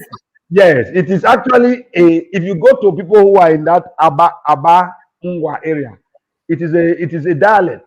Wike Amechi is the former governor. So for us who are not in that space, we think they are Igbo, but they say they are not. But it is not Igbo that is the problem. It is Biafra that is their problem. Because they sat down and did things to make sure Biafra did not work. And they were led by a man whose full name is Elechi Amadi. Mm-hmm. Yes, that is Captain Elechi Amadi. You know, and all his books, he expounds it and clarifies it. So there must be a need for Igbo to have a handshake across the Niger towards this side, across the creeks, across the Imo River, across the Cross River. Because I'm going to Arochukwu in Abia State. I'm in Umuahia in Abia State. It is only 40-50 kilometers to Arochukwu in Abia State. But I cannot go because the roads are bad. So I will come down to Ikota Abasi, about 60 kilometers. I will now go up another 25-30 kilometers to Ikota, and I will now cross into Arochukwu, which is exactly like 2 kilometers apart. But yes, the difference between Arochukwu and Ikota is Ikota and Arochukwu, which is actually where you have the long juju of Indigo. It's just you can sit on the top there and you will just be seeing across the small water there, you will just be seeing Ikota. But you must build bridges of trust and not continue to fan the age-long seeds of distrust. Hello. But there must be a cementing of Indigo first, where the man from Isikoato will not disparage a man from Bende, or disparage a man from Imbere, Ikeduru. There must be a semblance of unity, of sameness of all of us. We all get here. There must be a claiming of that enterprise. So whether I'm in Uturu or I'm in Ukwa East or Ukwa West, I know I am Abia. Then I am Igbo. Then I can be any of the nationality or any of the nations we choose to be in. The Igbos are too strong not to even be alone. That is true. They are too wealthy, too knowledgeable, too endowed, too enterprising. They have a whiff of money. They can smell the money. It's the truth. And then they know book. They know book. That is, those who want no book will just know book. Those who don't know will not just know. The only problem now is all those who know book carry their book, put them for portmanteau, handle them to them. That is the only problem we have. Sad. Now, if I hear that the person speaking for you is speaking for you, and you say, oh, okay, the person is speaking, look at your Bible. There is Igbo, but there is also Prof. Mm-hmm. And they know, when Prof open mouth, you know, they know. It's revered all over the world. Then in your own, an elemental brigand. Meanwhile, this is a nation that has produced the first certified professor of mathematics that has brought in Chike Obi, a tribe that brought my father, Chino Achebe, a tribe that has brought in this, what is his name, Philip Emegwal, that helped the computer we are using all over the world today, solving quantum. A land that has brought, no, we're not supposed to do like this now. I don't want to go to everyone. I don't want to go to person hand. I mean, come on, forget it. It's not good. Let's think about it again. Let's retreat. You know, let me tell you, when Tony Nard is talking, you know, we will listen. Even if I don't agree with him, but I'm ready to argue with him. Yes. I'm prepared. I said, okay, let's you know, tit for tat. He said, I said, no, you don't say this. But how can I argue with Narikan that walks into the studio at Ben TV, threatening brimstone and fire, until the young woman has to separate us and say, okay. I said, okay, if you know, I am not going on sale with this guy. It's an unputable thing. This I can't say. If my daughter hears me open my mouth and say it on public TV, or my brother, or my father. I'm an Obaseki. I will not go on television and I will be saying those things he says. You know, using the F word. He used the F word like 50 times in one video. Whoa. Yes, he called it there. He was talking about IPOB UK. Mother F word. F word. I will F you guys. You guys, thieves, rogues, arm robbers. He was just talking. Dr. Just, Baseki, that's what you can do when you decide who lives and who dies now. I mean, you begin to. so it's like pumping. In that group, there is Emperor a surgeon. There's a Emperor surgeon, an Nadikan. elderly man that in London, a UK trained surgeon. He's in that group. He's calling out those names. Are you serious? I'm telling you, UK trained surgeon. No, you know, you call him, you people gave him name. You know, Indian people are like big name, even if it's for nothing. The governor not go anywhere. No, I'm being done. Governor not go anywhere. He will call himself Omale Tilora. Imagine. The moon that shines on the earth, on the people. Meanwhile, he's standing for criminals. He's for criminals. So. Yeah, and meanwhile, supreme leader. Who is that? Who does that? Madness. In this 21st century, you enter Rome. So, ladies and gentlemen, let's put our hands together for the supreme leader.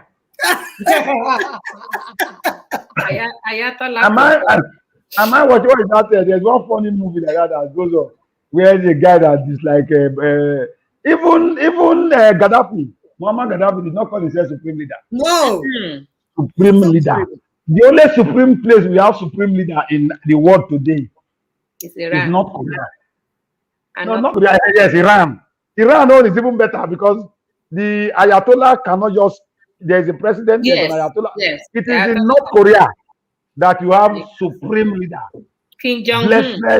Blessed Kim Jong, blessed supreme leader.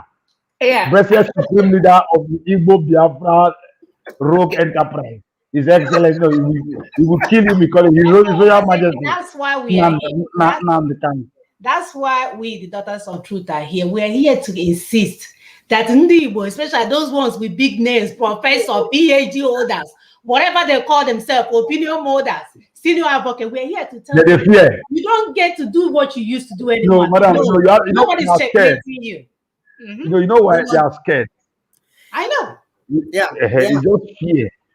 You know, fear. When I was growing up, there was this a novel I used to read. A novelist. His name is James Hadley Chase. James Hadley Chase wrote a lot of novels. No, we didn't have television like we have now, multi-channel TV. So, but he had. My friend just say, you can't have supreme leader for Bende. We are all supreme.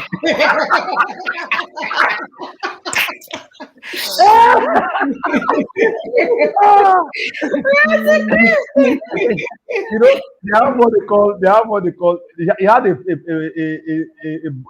novel titled "Want to Stay Alive." He had a character called Poktoholo. Poktoholo's quote, it still remains in my head since secondary school. He said, "Fear is the key that unlocks the wallet of the rich." So if my guy wants to make sure say una put money for him bank account for London, fear. So I think the major thing that we should now pursue must be a systemic dismembering and dissipation of that fear by pushing the call for a referendum within the Nigerian space. So once we start that, we already are screaming we were forced into Nigeria. And then in the creation of state, we decided to create a state for ourselves. There must, if we are clamoring for that now, we know where the answers will go. In most of our minds, a Nigeria would have worked, but Nigeria died along with its old anthem. Because that old Nigeria remembered that we were different, but our difference could be harnessed to make us greater. That is why that anthem says, Nigeria, we hail your own dear native land, though tribes and tongues may differ. So it recognized our disparate and different ethnic nationalities. but in brotherhood we stand. This one says we are compatriots. A compatriot is not a patriot. Compatriot now who I know. Hey, no, that guy is my compatriot. No, we did go primary school together. Rise, oh, compatriot.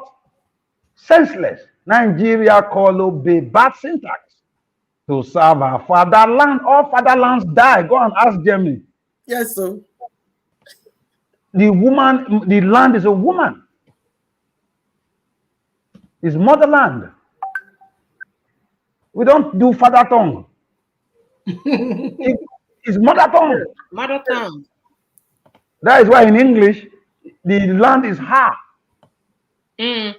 Or she. Not a him. Yeah, or a she. The only he land was the German fatherland. The Reich, the Third Reich. Oh, the Reich. Okay. Hitler. Hitler, yeah. Yes. So they say we'll be fatherland. Yeah, that's what the labor for heroes past. One of the heroes of the past are all billions. Demonic people Can never be in vain. It's not in vain because now it's all running in our veins.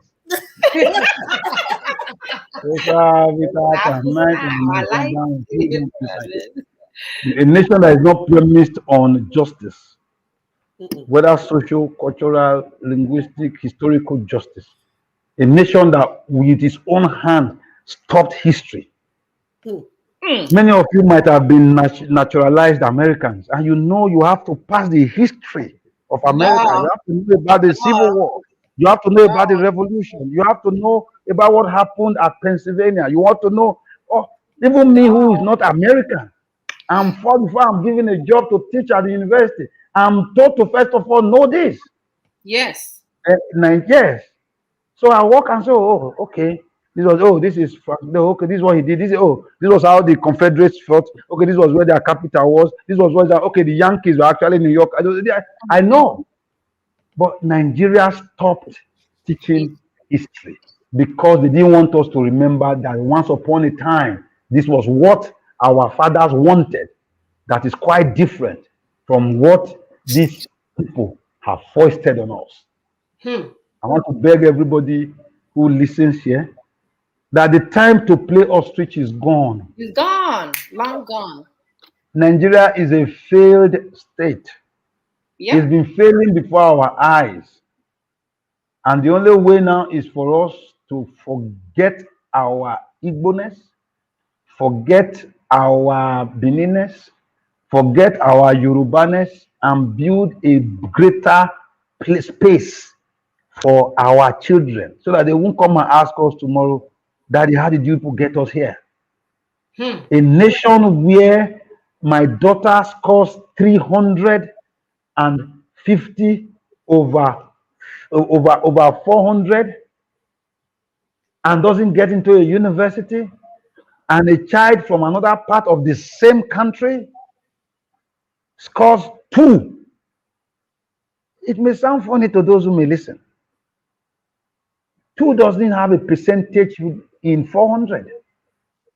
It is 0.25. That is the percentage.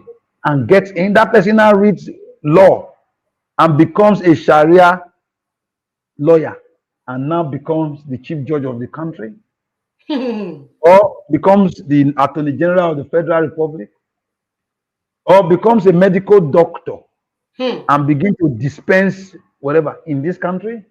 Because it got there by quota. Nigeria,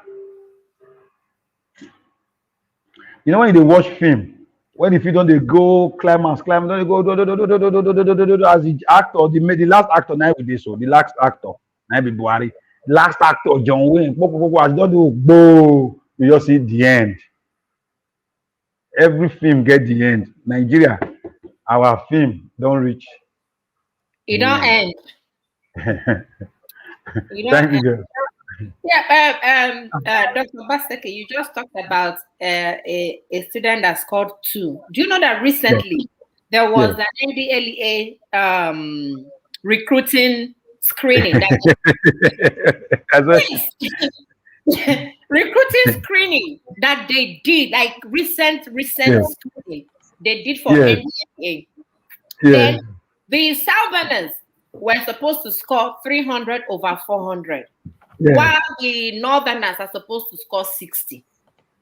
At the end of the day, 80% of the recruits were Northerners because they scored 60.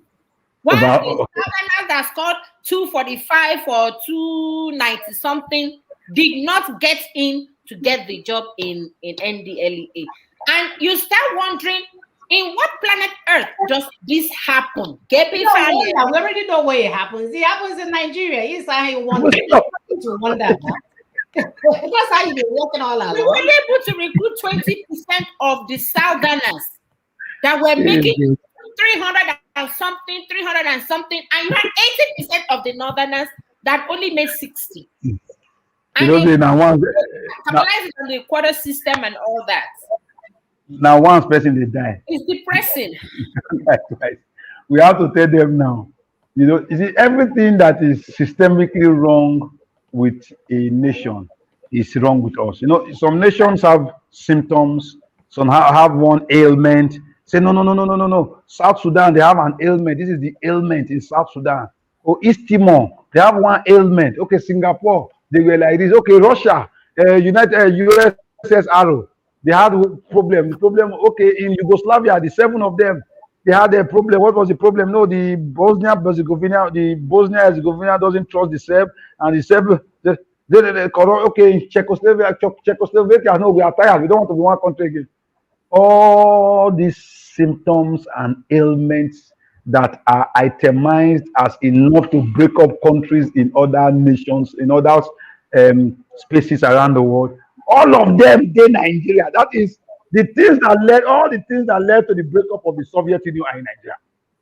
Forceful takeover of territories that ab initio did not belong to the Russian Federation, and forced by Vladimir Ilyich Lenin and Joseph Stalin to make the Soyuz Soviet Socialistic Republic, which you all call the CCCP, USSR, Union of Soviet Socialist Republics. In spite of them, after the October Revolution of 1917, they forced them in. Bam. Yugoslavia, all the Balkans. You hear when you hear Balkans, small states. That's where we got the word Balkanized. When they are divided into small, that is the Balkans, the Balkanized states, the Slavic areas. They have different small. They all say, okay, Brosti say, let's come together. And they were annexed together after the fall of the Austro-Hungarian Empire as one. The problems they had that led to their falling, we have it. Now let's look at South Sudan. There was the Gengeri fighting between Sudan and whatever. The South Sudanese people, they have the oil, the whatever, the Arab North or the Fulani look-alike North were fighting the Southern Negro South, who were predominantly Christians and they were predominantly Muslims. It is here. Eritrea, Abyssinia had been forced together to be called Ethiopia. They were different nations. They did not agree, but the Italians at the time when they were forced them together, along with parts of Djibouti. The problem is here. So all the problems that have led to the fall of these forcefully coupled together nations prior to now, all the symptoms and the ailments and the cancerous ones that finally led to their dismemberment are all here. All the ethnic nations, ab initio, that did not have servience to other people. Igbos did not have to bend down for Kalabari. Kalabari did not have to bend down. We were nations having one handshake or the other, trading with one another, exchanging commerce with one another, knew the existence of one another, respected one another, except there were times when there were wars between one another. All these people, you force them here, and you say Nigeria is non-negotiable. If Nigeria holds the 2023 elections, I don't know. I don't. I'm too old to go on exile now. Past 50. We can't. I don't know what to say. I don't know what to say. I I weep for this. I weep for this country, but I don't weep for my nation. For my nation is in my mind. You know. So I just weep for this country. You see, I also think that the time has also come for those who seem to be benefiting. They are not actually benefiting. They are just actually piloting a master-slave relationship. They, Franz Fanon, he says, you can't sit on the wall. So when you sit on the wall, life will pass you by on both sides. Mm-hmm. You have to take a stand. Like the Nina stuff over the constitutional force majority of December 2020. It must not only be a truism, it must be treated as same. Once it is treated as same, then it is easier and easy for the Nigerian government to begin to see that its time is up, Yeah. and that the referendum across all regions of of the country is an idea that its time has come. And in that one, we all cannot decide. I want to here. I don't want to here. I want to be here. I don't want to be here. The right to self-determination is what is not negotiable, Mm-hmm. not the keeping of a falsely cobbled together federation whose tenets and tendencies and pillars are unknown to any other federal arrangement on planet Earth. We are not even a system that is known to anything. We are nothing. Are we a federating state? Who are the federating units of the state?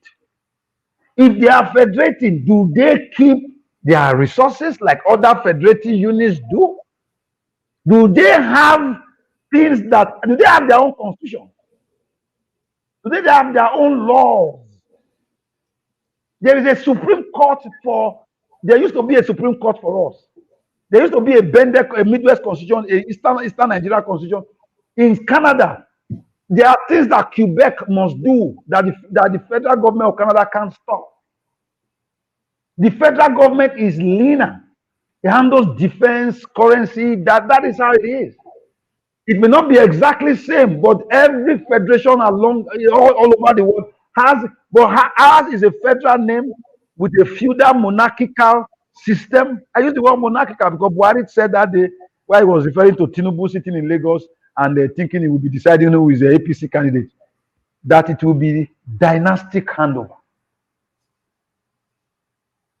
They said it twice in that statement. Dynastic. I thought he was going to mistakenly say dynamic. I thought it was but when you use one word twice, it's an assertion. A dynastic handover is simple. He's going to hand over to another person of his son to his father, or his father to his son, or somebody in his clan, or somebody within his family, or somebody that is predetermined within their dynastic environment. Dynasty, yeah. Yeah, it's a dynasty. These are key for us to understand that the future of Nigeria is in our hands, and the future does not need to be Nigeria. Countries around the world have openly changed their names. Yes. All the time. Nigerians don't know what Nigeria means.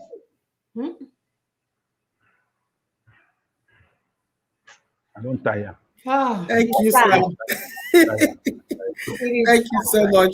You have touched everywhere. Please, can you also help us talk to two groups? Oh, he's gonna come back in. That's fine. Continue. Okay. Yes, our people. You see, when you hear truth from 2 or more, 3, 4 people, you will know that this what saying is truth. People are bearing witness to the truth. Truth is no more hidden under the table. We've touched a lot of angles. Please share this video. Send it anywhere. Watch it again, because it's like a lecture. It's fully loaded. You know, when a professor talks to you, So it's really a professor indeed. Yep. He touched everything. Sit down and go through it. Take notes. Because we, the people, the land belongs to we, the people. Yep. And we are here to take it. Right. And we take it the right way. We are not going to make mistake. We cannot leave zoo, like some people will call it, and enter museum. We can't enter frying pan, leave frying pan, and enter fire. So for those of you that are getting it wrong, thinking that it's about your dynasty, your emperor, your whatever it is, we are not making that mistake. They even captured your emperor, you did not know. 8 days, you don't know. The people that captured him say we have him. Is that the type of system you want to set up? Is that the type of shenanigan you want to put our children in? We are mothers. That's why we're not joking with this whole thing. Some of you might find it easy to just do anything anyhow. But we are here to fight for the destiny of our children. The children that we carry for 9 months, enter labor room, bled for them, went through pain. We starved for them. We did everything for them. So we are not even playing. That's why you see us here. Every Saturday, we are not playing. We told you we will go to the moon, go to the sun to get this freedom. And when we bring it, it will be freedom indeed. Not free with K-leg. Not the one that will finish and then when we say, they will arrest you because you're a woman. How dare you talk when Supremo is talking? We can't even talk now. What will happen when you take us to your Phantom Biafra? Phantom Biafra, I know. You see how you're disqualifying yourself even before the game starts. And that is why we are insisting as mothers. You're listening to us, you're hearing us, watch other videos that we have. We are following the system. Ninas has the system in place. And like you heard him say, we're talking of referendums, regional referendums, where every clan, every nation, every nationality will decide where to be. Yes. Somebody was asking question, what of the Igbos in so-so place? The Igbos in so-so place. If the Igbos in so-so place know that they are Igbos, they know what to vote. Exactly. And they will vote it collectively and be where they want to be. But we want to give our people the opportunity to say what they want and do what they want, because that is what is done elsewhere. In the land where we live, people do what they want and they stand by it. We want to bring it to our people. So we are not planning for our people to disperse to America and UK. We want to bring America to our people, right where they are. So things will be done the proper way, systematically. As we talk, charters of relationships are being prepared. Because like we told you, in the territory, the Lower Niger territory, we have heterogeneous nations, peoples. So they need to agree. And the agreement is not over radio. It's written and signed. Exactly. So they are working and finishing it up. Yep. We have people in Middle Belt working theirs almost ready. Yorubas, they are going to their own, which is constitution, because they are homogeneous. And then referendums and their constitutions are saying how they want to live. And then there's one aspect, the transitional government. We told you people, because sometimes people say, when you bring the constitution, who will lead the people? Who will do this? We belong to our blocks. And in those blocks, we have governors. There's no vacuum of leadership. We have governors, we have local government chairman, we have all those systems in place already. Which is why we're saying, why we're asking, why are these political class, these politicians, the governors, do you not understand what the constitutional force majeure has done? That you have the right to now move your people to the type of life they ought to live. Stop begging Buhari, a jihadist, to give you presidency of a moribund country. Nigeria is dead. You are clamoring to be president of a dead country. Is your brain correct? Stop disgracing us. Some of you is good abroad. You can do better. How dare you keep begging Fulanis, illiterate Fulanis, to give you presidency? When you can move your own block collectively into the transition we are talking about, you can start today. That's what we're saying. And you can become a president in that your block if Why you not? so wish, you know. Why not? If that Of, is a of viable nations. We're talking of viable viable nation. nations with resources, both human resources, whether all the resources you can think of.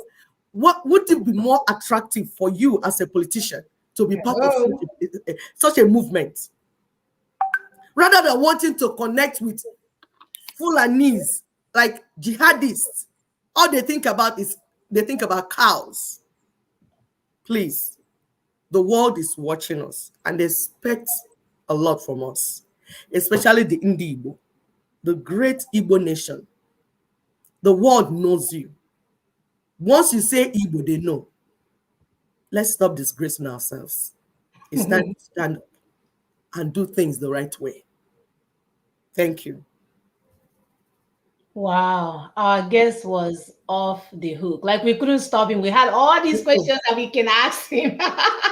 He was just nailing everything. We're We just didn't going. want to dive in. And I know a lot of our viewers would like to ask him questions. He's trying to log back in. You know, the connectivity in that contraption doesn't always, I mean, it always disappoints, should I say. Yeah. So if he's able to come in, we may be able to take few questions or whatever. If not, I think he has given us enough for us to go back and look, a lot of history. So, and these are the things that we are talking about. Where are the men, the caliber of Dr. Pedro? Where are you guys at? Maybe some random person is shouting somewhere and causing all these distractions. This is what we want for our children to learn, something like this, for people to actually understand who they are. You know, we've been deceived all along. Things has been changed upside down in our own eyes. We didn't even know where to start. You know, how I was normal to us. Faking it is part of our DNA now. We don't know how to be real. And we are saying this is a time for healing. You know, even our introduction today said that if we listen to our God and I call on his name, that our sins will be forgiven and our land will be healed. That healing should start with every one of us, for you to start healing yourself, making that change that you want to see in somebody else, that good change. We working together to get where we want, because we don't want, my sister will always say it this way, if you want one man to bring you freedom, my dear, get ready to go under, I can put that, working on a Germany, that Nazi guy. Oh, The Hitler guy. Hitler guy. Oh, Hitler would be a joke. Hitler would be a joke, man. So, and we're telling you guys that we want a freedom that all of us work together for, you know, did the referendum, did everything together and get to our destination. So that you work when you go, right? It's like a school that if you go to school and you study, you pass. If you go through happy and way, you'll be answering big name, but you'll be dodging and dodging and dodging because you're not sure how you manage to get the degree. So let's do this in the right way so that we can all be proud of where we get our information from, how we got our freedom. And most of all, we're leaving an inheritance for our children. What inheritance are we leaving for our children when we have not done all that we could to make sure that they don't live in a country that belongs to the Futa Jalon? Anyone has fufu there. Where are they from? Forest. They're speaking fufu there. Oh, they're speaking fufu there. So And I'm from Futa fufu day. Fufu day. And Dr. John is trying to reconnect. He said that his internet provider actually locked him out. Whoa. Yes. So he said, should he still try? That he's been trying, is not going through. I said, okay, try one more time. Do you want us to call him on a landline? Okay. We can hook him up on a landline. Okay, let me see. At least he can we have people that want to call in. Let's see if we have people. Yeah, we don't want to leave our viewers high and dry. They want. I know, right? So I'm going to post the link. If anybody wants to join in, that's fine. Our phone number remains the same. So actually, let me go ahead and put in the link. We can call him on the landline to take a regular line on WhatsApp to take some of these phone calls. I mean, to take some few questions. You know, maybe we take one or two. So if you're ready to either come in on StreamYard or you want to call, our number is +1 774 3380942 +1 774 3380942. You can call it as a WhatsApp or you can call it as a phone number. +1 774 3380942 is the same phone number that we've been posting all along. I will put it on the chat box as well, just to make it easier for our viewers.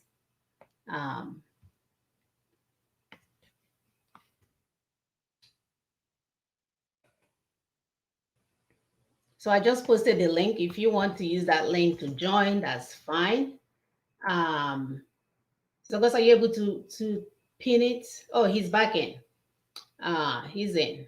He's trying to get his video up. So the StreamYard information is there. So Augusta also pinned the phone number for those that want to. So I think we'll just take 2 or 3 questions and call it a day. You know, our brother has given us almost 2.5 hours of his time so he can, you know, get other things done. Thank God. There you are. Thank God. Thank God. Welcome back, Dr. Obeseki. Welcome back. So we're trying to allow our viewers to, they're like, oh, wait, Dr. Obeseki, bring him back. Bring him back. I said, please, hold on. Don't kill us. We are trying to bring him back. So you're back now. This is a good time for you to either join in or call in. Our phone number and the link has been posted. If you don't want to be seen, you may want to call. If you want to be seen, you can jump in with the link and ask our brother questions before he goes. So, but go ahead, brother. Give us more information, because this is the best food we've had so far this month. You know, so we will continue, my brother. Continue. So before the thing was, I wonder what yanked me off. I think my service provider was started reading dead. There is no network. Maybe they tell me with the Coruscant. but it's okay. But thank God for technology, you know. Right. So I had to quickly reactivate one of the VPNs to see if I could join back in, you know. Well, my final appeal is that there is a need for us to pull strings, and you know, it's like we're in a tug of war. You know, in the last speech I made at our zonal conference in Port Harcourt about 2 weeks ago, I just used a simple thing that rings in any door of anybody who is into strategic studies, and it says, "Vice pacem para bellum." In the Latin for all those who want peace, prepare for war. You know, because war preparation is a deterrent to the annihilation of your people. You know, if not, we'll be speaking while we are joying while they are warring. You know, but at the same time, we should not put our people at risk, particularly when we know that some can jump on a plane and get off, while the remaining wretched of the earth, you know, as it were, will be suffering the fallouts of such a brigandage. It is also true that I want to put this on notice, that the Nigerian nation is not a nation in isolation. We are in a committee of nations, and the more I look at it, those who are instrumental, who might be instrumental to freeing our people, are the Western Hemisphere, and our sons and daughters, like the 3 of you here, and those others, whether they are in Canada, in the United States, United Kingdom, across continental Europe, we are in positions of strength because we contribute to those economies. And those persons that contribute to those economies are not those who are carrying or propagating the ISWAP, Boko Haram, ISIS propaganda. There are those of us who are people like us here. There are those of us who have been value added to the economy of the United States of America, wherever we are. We are those that can call on our congressmen and call on our parliamentarians in the House of Commons and know that in Nigeria is a nation that has contributed its quota. And those who contributed the quota to the global peace, global harmony, global knowledge, global research, whether they are in the fields of the humanities, law, whether they are in science and technology, whether they are the Emegualis of this world, whether they are the Teslim Elias of this world, whether they are the Imafidons, the Benin man who helped build the drones of this world, whether they are the Bright Arreds who have helped Boeing build their rockets, they are Nigerians of southern extraction, and a decimation of that portion of the nation who were recognized as far back as 1913 by no less a debilitating devilish person than Mr. Frederick Lugard, as having contributed as a then 1.1 million pounds to the United Kingdom's purse, and as a result merged us together for economic reasons. Not economics for us, but economics for them and their stooges whom they handed over the nation to. They should know that it is beholding on them to help save our collective patrimony. That Nigeria can no longer continue because they are not like Nigeria. They are where they are because they did not practice Nigeria, because they are not doing the way things are done in Nigeria. They don't keep Nigeria time. They don't beat traffic lights. They don't decimate people. They don't allow a child in Tennessee who had passed exams to university to be denied because the boy is Indian, American Indian, or be denied because the boy is black, white, chocolate, or Hispanic, whatever. They must know that a nation that they helped build is a nation that allowed children of Indian extraction, whose mother was Indian, to be their vice president today, whose father was Jamaican to be their vice president today. A nation that allowed a boy whose father was never even American to become the president of the United States of America.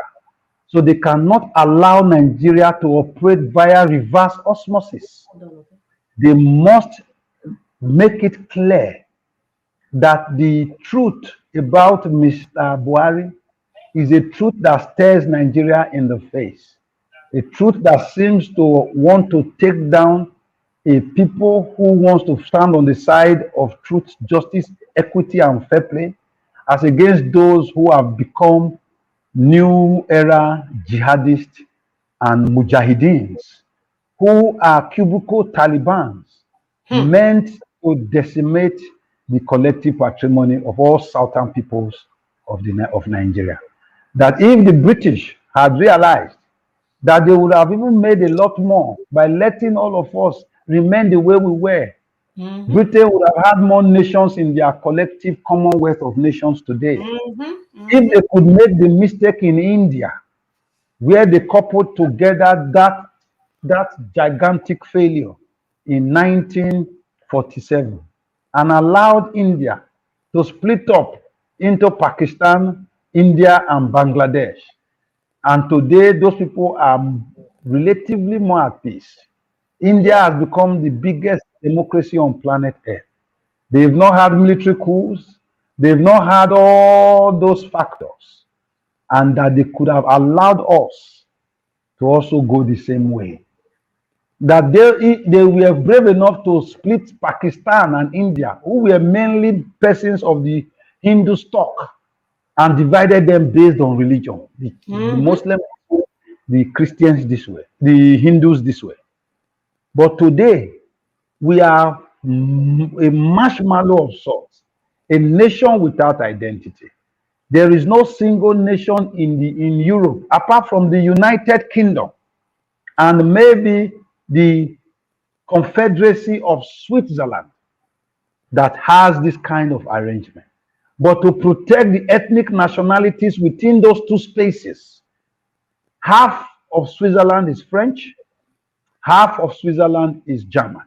That is why you have Spain, Geneva, which is French, and also have Zurich, which is German.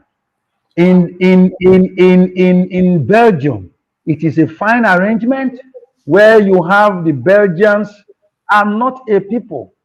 There are three different peoples that are lumped into Belgium, particularly the French people, and they are they have clear-cut delineation and devolution of power. In Nigeria, those of you are in America, you may not follow it. All over the world today and tomorrow is the final of the Euro football event. In that Euro football event, they call it Euro 2020, that was supposed to be played last year. Only the United Kingdom of Great Britain and Northern Ireland had 4 countries that competed in the qualifiers. 3 of those countries qualified. The 3 countries just in the last 2 weeks. England is in the final now. Wales got to the second round. And Scotland did not cross the first round. But all these 3 countries carry only one passport: the United Kingdom of Great Britain and Northern Ireland. Wow. Today, those in Scotland decide everything on education, power, this. The only thing they bend to London or the 10 Downing Street for is foreign affairs, immigration, and defense. People don't even know that Scotland has its own Scottish pound, which is different from the British pound. I didn't know Now, yeah, Scottish pound is different from the British pound. It doesn't even have the Queen on the pound. That is proper devolution of power. Now, but they don't call themselves a federation. They don't even have a written constitution. Or it works because the operators of the system are as important as the system. Right. In Canada, which is just above where you guys are, you can decide to migrate to Canada and get migration certification from Quebec because it is full, federating, and autonomous. So once Quebec or Swahili, my friend is there, you know, once they give you permission to migrate and stay, it is beholden on the central government of Canada in Ottawa to give you your cities, your migration papers. Now that is what we face. Nigeria can be greater only when it is not tying itself to the apron strings of those who are still living in a jihadist 19th century. When the world has since moved on, Nigerians are thinking about driving cows from primary school classrooms when neighboring countries are thinking of how to embrace bigger technology. Bringing Toyota to Ghana. Yes. Now, Nigeria is like I say reverse osmosis. The whole world, according to Albert Carlo, is a friend. He said the whole world, they progress, they go. Nigeria, they regress, they digress, they go. You know, that is where we are. There must be a systemic, committed, structural dismantling. And it cannot be done by the National Assembly. Nope. The National Assembly is like an abiku, obanje, hands tied behind their backs, where those who are clamoring for are already disadvantaged from day one. When just 1/4 of the nation as of 1966 has now become 19/36. And if you add Abuja, 20/36. While the remaining 3 regions are now 16/36. We have a caller for you. He's been holding. I don't know how to stop you. He's been holding forever. Can he ask you a question? Yes, ma'am. Yes.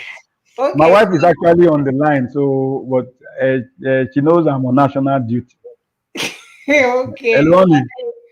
Caller, your name and where you're calling.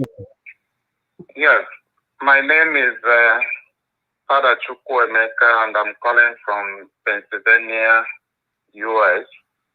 I thank you, Dr. Baseke. In fact, since I heard the comments you made about the Igbos being the oil that moves the nation, I can't quote you exactly the way you put it. So ever since then, I've been longing to hear you speak. So I thank you so much for coming to Daughters of Truth today, and we really learned a lot from you. Mm-hmm. So mine is not so much a question, but a passionate plea. Having seen the situation of things in Nigeria, and also the effort the NINAS has made so far, and also the Lower Niger block where all of us belong to. So my appeal is how, if you can help us, let the Lower Niger not be seen as the Tony Nadi's business. Because if I'm right, I think where we are today is how to stop political processes in the alliance territory, especially the Lower Niger block. So is it possible that you also put more effort in helping us in this? Because many of our people are seeing Lower Niger, Congress, even the Constitutional Force Majeure as business of Tony Nadi. So if we have seen that this is the best way to go, is it possible you can help us with other people to convince our youth that this is the best way to go? Close shops, close political electoral, let me not break my tongue. So we call it closed shop. So if you can help us achieve this in your own capacity, that would be great. Thank you, sir. Okay. You see, when I spoke to Tony in 2019, I felt sorry for him. I felt sorry for him because when we started the Midwest movement by default in 2016, everybody also thought it was all about Pedro. But as push begins to come to shore, I've had more of my people, when I walk the street, I feel safe because I know that, okay, if I go Lagos, they feel arrest me. If I go Abuja, they feel kidnap me. But you go hard me, they kidnap me for Benin because the people are with me now. It will always, there must be one man. Wole Soyinka in his book, in his play, it was I forgot the title, but there must be a carrier. Tony must be the carrier. That is, and he should be willing to, as a carrier, either be Jesus Christ or John the Baptist. It cannot be both. It may either be Moses or Joshua. It cannot be both. You get my point? And but what is crucial is persons like him have to rise up now so as to tell Pharaoh, let my people go.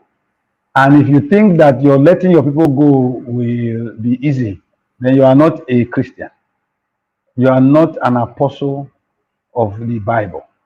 Because the Bible says, even as all the things were being shown in the face of Pharaoh, he said, and that Exodus 9:2, Exodus 9:12, he said, and God hardened the heart of Pharaoh. And the day God openly hardened the heart of our own local Pharaoh was when he described all of us as dots in a circle. So I believe that in the NINAS thing, you use alliance. That is our alliance because an alliance cannot be one. It takes two to tango. The moment it becomes a we, my people, we are scared. We don't want to leave a Hausa Fulani hegemony and move into an Igbo dominated hegemony. So, but for that to be able to happen, there must be in our Niger Delta Pali, I told them there must be a signing of a Bill of Rights that gives a man, even if he's from the lowest or smallest ethnic nationality, just as a man in Rhode Island will know that you in Philadelphia or in Pennsylvania will not come and ride roughshod over him. When that is done, it is easier. So Tony sent me some things last week and said, oh, that they were calling an article of relationship. Sort You of know, relationship. yes, ours is a bill of rights that will supersede even the constitution. That is why your constitution in America will hold somebody and the person will say, I plead the fifth. Whether you shook inside toilet, we talk. I plead the fifth. And everything stops there. Because they know that even at the Supreme Court, that is a right that is unalienable. That is, you know, if you push and come on, not if you shove them aside. So that is one thing. Also, I also believe that the collective sufferings everybody is suffering is not. Yesterday or a few days ago, while talking to the ladies, I made an example of my mother-in-law, a brilliant woman, beautiful woman, came in. She had to leave Nigeria, and for us to get her out of Owerri, my wife and the sisters and my brothers-in-law were having nightmares in our own country. For her to move from to leave Owerri, for her to leave Owerri from Owerri to Owerri Airport in Ngopala, less than 20-25 kilometers, was as if it was escape from Alcatraz. It cannot continue that way. And we had to move the 74, 75-year-old woman out of Nigeria last week. Well, because this is what we must do. So they are saying it. Tony Nandi cannot feel the pain more than the man who is in the streets of Owerri and is being bombed. So it is beholding on them and those leaders within the space. They must be prepared. It is them that indeed were abroad must talk to. You must find a paradigm that will rein in the election. I know it was election. Now you wanted to say the electioneering recklessness of the leadership of Igbo land or the proposed political leadership of Igbo.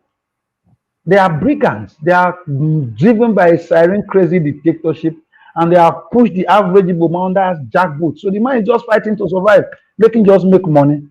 But for how long will you continue to be lapdog? I'll do my best. I am a sharer in the Igbo nation. My first daughter is Ekinadese Obaseki. But all of them have Igbo names. My first daughter is Eki Amarachi Obaseki.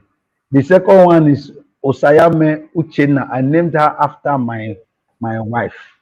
My first son we named my first son the same name both in Bini and Igbo. It's Nosamudiana Chukunonso. That is who God stand by, Obaseki.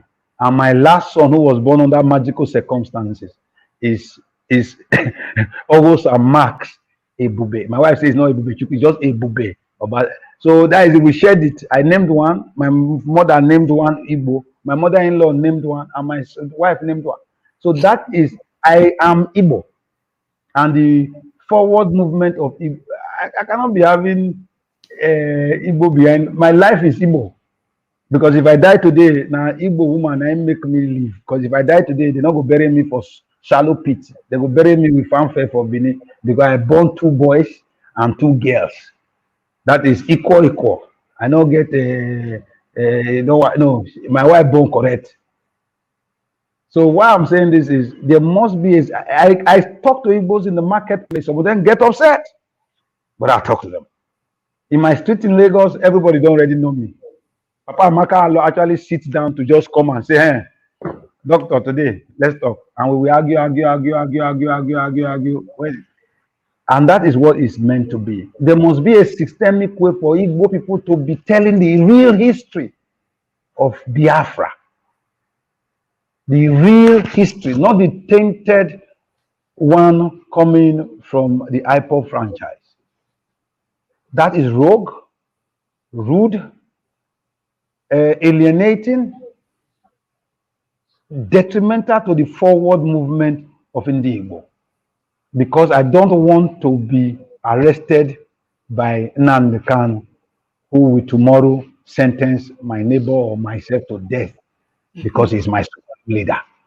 I'll cut your manhood for God's sake. No, yes, I mean, says it that they almost say stuff like that, you know. So I think that there must be a rising up of Indigo of appropriate proportion, capacity, and ability.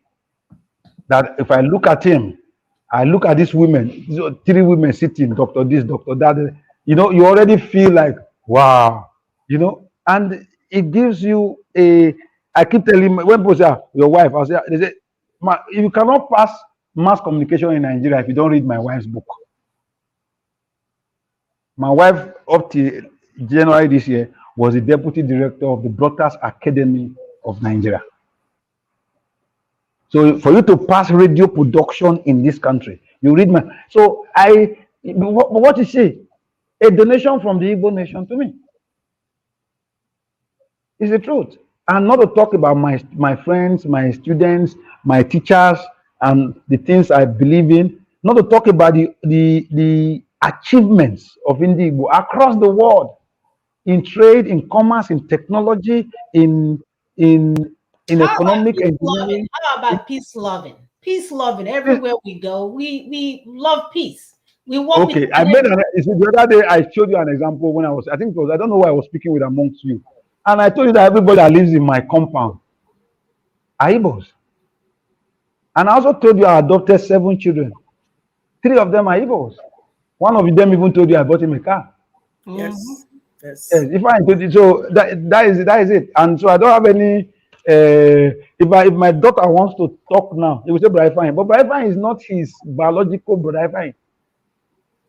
If I want to get anything done and I'm not in Nigeria, Uzoma Akon will do it for me. I don't even bother about it. I don't even think, will he teach me that? No. Because when the paradigms of engagement are clear, it will deliver. Yes. That is the truth. Yes. And that is the part of the nation that should be pushed. If person wants to ride roughshod over Edo or Delta Man, we think twice. He knows we are stubborn, we will fight back. We know they carry last. We believe we are better than you. Our ugly women, we think they are finer than you, no matter how fine you are. Excuse you. Yes, it's the truth. If I walk into a space, I believe I own the space, and yet I'm small. I'm just 5'9" and 99 inches. So for a man, I'm not tall. I'm not giant. You know. But if I enter the space, I tell myself inside my mind that I am a Gulliver. Everybody is a mental Lilliputian. If I walk into a space, I just say I'm strong on the moon. Here we go again. That's what I do. I don't think I told you don't give me questions. Ask it here. I will talk out. It's an innate belief in God and then in me. And I think the only people that have it in this country are Igbos. And we must push it. The can-do attitude can be used to liberate the people, not for you to be can-do and continue to be subservient and second-class citizens to a band of never-do-wells who are not educated enough to lace your boots. In your own village land. Yes. In short, from the way it's going now, with what some of your governors have done, they've turned many members of Indigo into indigenous aliens in their own fatherland. Of course. That cannot avoid that. Yeah, I'm not scared of Opus or Dima. You know what? Let me explain why. I know the man of the TV, like if you stand for here, nothing. You cannot be governor when you didn't win. Exactly. And we are still looking for the results. He knows. I don't know the other. After all this, Buhari. That's what he told him. I don't care. I don't know anything about it. But what I saw in that day as someone who is involved in the electoral process, the guy, INEC declared results. 20-something local government areas, they were disputing 3. And you use the 3 results of the local government area to make him governor. What happens to the remaining 20-something? They don't count. So he's governor. He did not win 1 seat in the House of Assembly. It was between PDP, one party like that, and ABGA, the party of, what is his name? Of Uche Wonsu. And then he's governor. And then Igbo people sit down. Say, no, Supreme Court don't talk. You do it for Benin. That one for my hand, seriously. If you do it for this Benin, you know what we do Osho Baba? Osho Baba, yeah. Because I said Benin not be Lagos, Benin not be Imo. I don't know be Imo. All over the place we have I don't know be Lagos. So after the election, they said that they are going to Supreme Court. We also told them, do not be emo. That doesn't mean it doesn't mean the sitting governor is like a sent. No. In our space, when we see that you are maligned, we see that they are trying to we all rally around you. You know, I thank you guys, and I hope I'm not. I'm actually tired. I know you're not seeing the enough. all we're getting is that he has to come back. We need more lecture. He needs to write a history book. I'm serious about the book. Let's start writing it now. Our people need serious education. So I'm glad there's someone like you out there, Dr. Baseki. You just have met. I mean, from now on, you think we have confidence. We are extra confident now. Like we have so we are going to do a whole lot of great things, because we have someone like you. So it has been such an honor to have you, sir. And we cannot thank you enough. Our viewers, I know we're going to get a lot of like. This is what we're talking about. Thank God there are still men of honor in our land. Thank God, even in the Bible, they were looking for prophet. God said, "Oh, don't worry, there are some prophets out there that are waiting to complete the job." Yep. And I think we found one of them today, and his name is Dr. Beseki. Sisters, please. Yeah, I'm over 3 though. Thank you so much for honoring this our small invitation. Now we are going to invite you back because a lot of people are asking questions. There are questions that have not been answered yet. We know that, you have the answers, so you'll be able to tell us more. And, the synergy that has already been created, we want to just expand upon that. So we just want to thank you so much for being here today. We really appreciate you. And we can't wait to have you again, like soon. Thank you so much. Thank you, Dr. Baseki. We appreciate you. Thank you very much. Thank you very, very much. Which of you will be Adora sister for you? It's me. Oh, okay. I told her, I say your lecturer is on air. I don't know where you are. All right. So we are almost 3 hours into the show. So we just want to thank our viewers. We'll be seeing you guys next week. It has been oh my God, I have no words to describe the go around today. So hope you've learned enough. Don't forget to share. Don't forget to like. Don't forget to subscribe so that way you get the when we have something like this, it will actually alert you as well. So thank you guys so much. We'll see you on next week. Love. Take care. Thank you so much. Yes,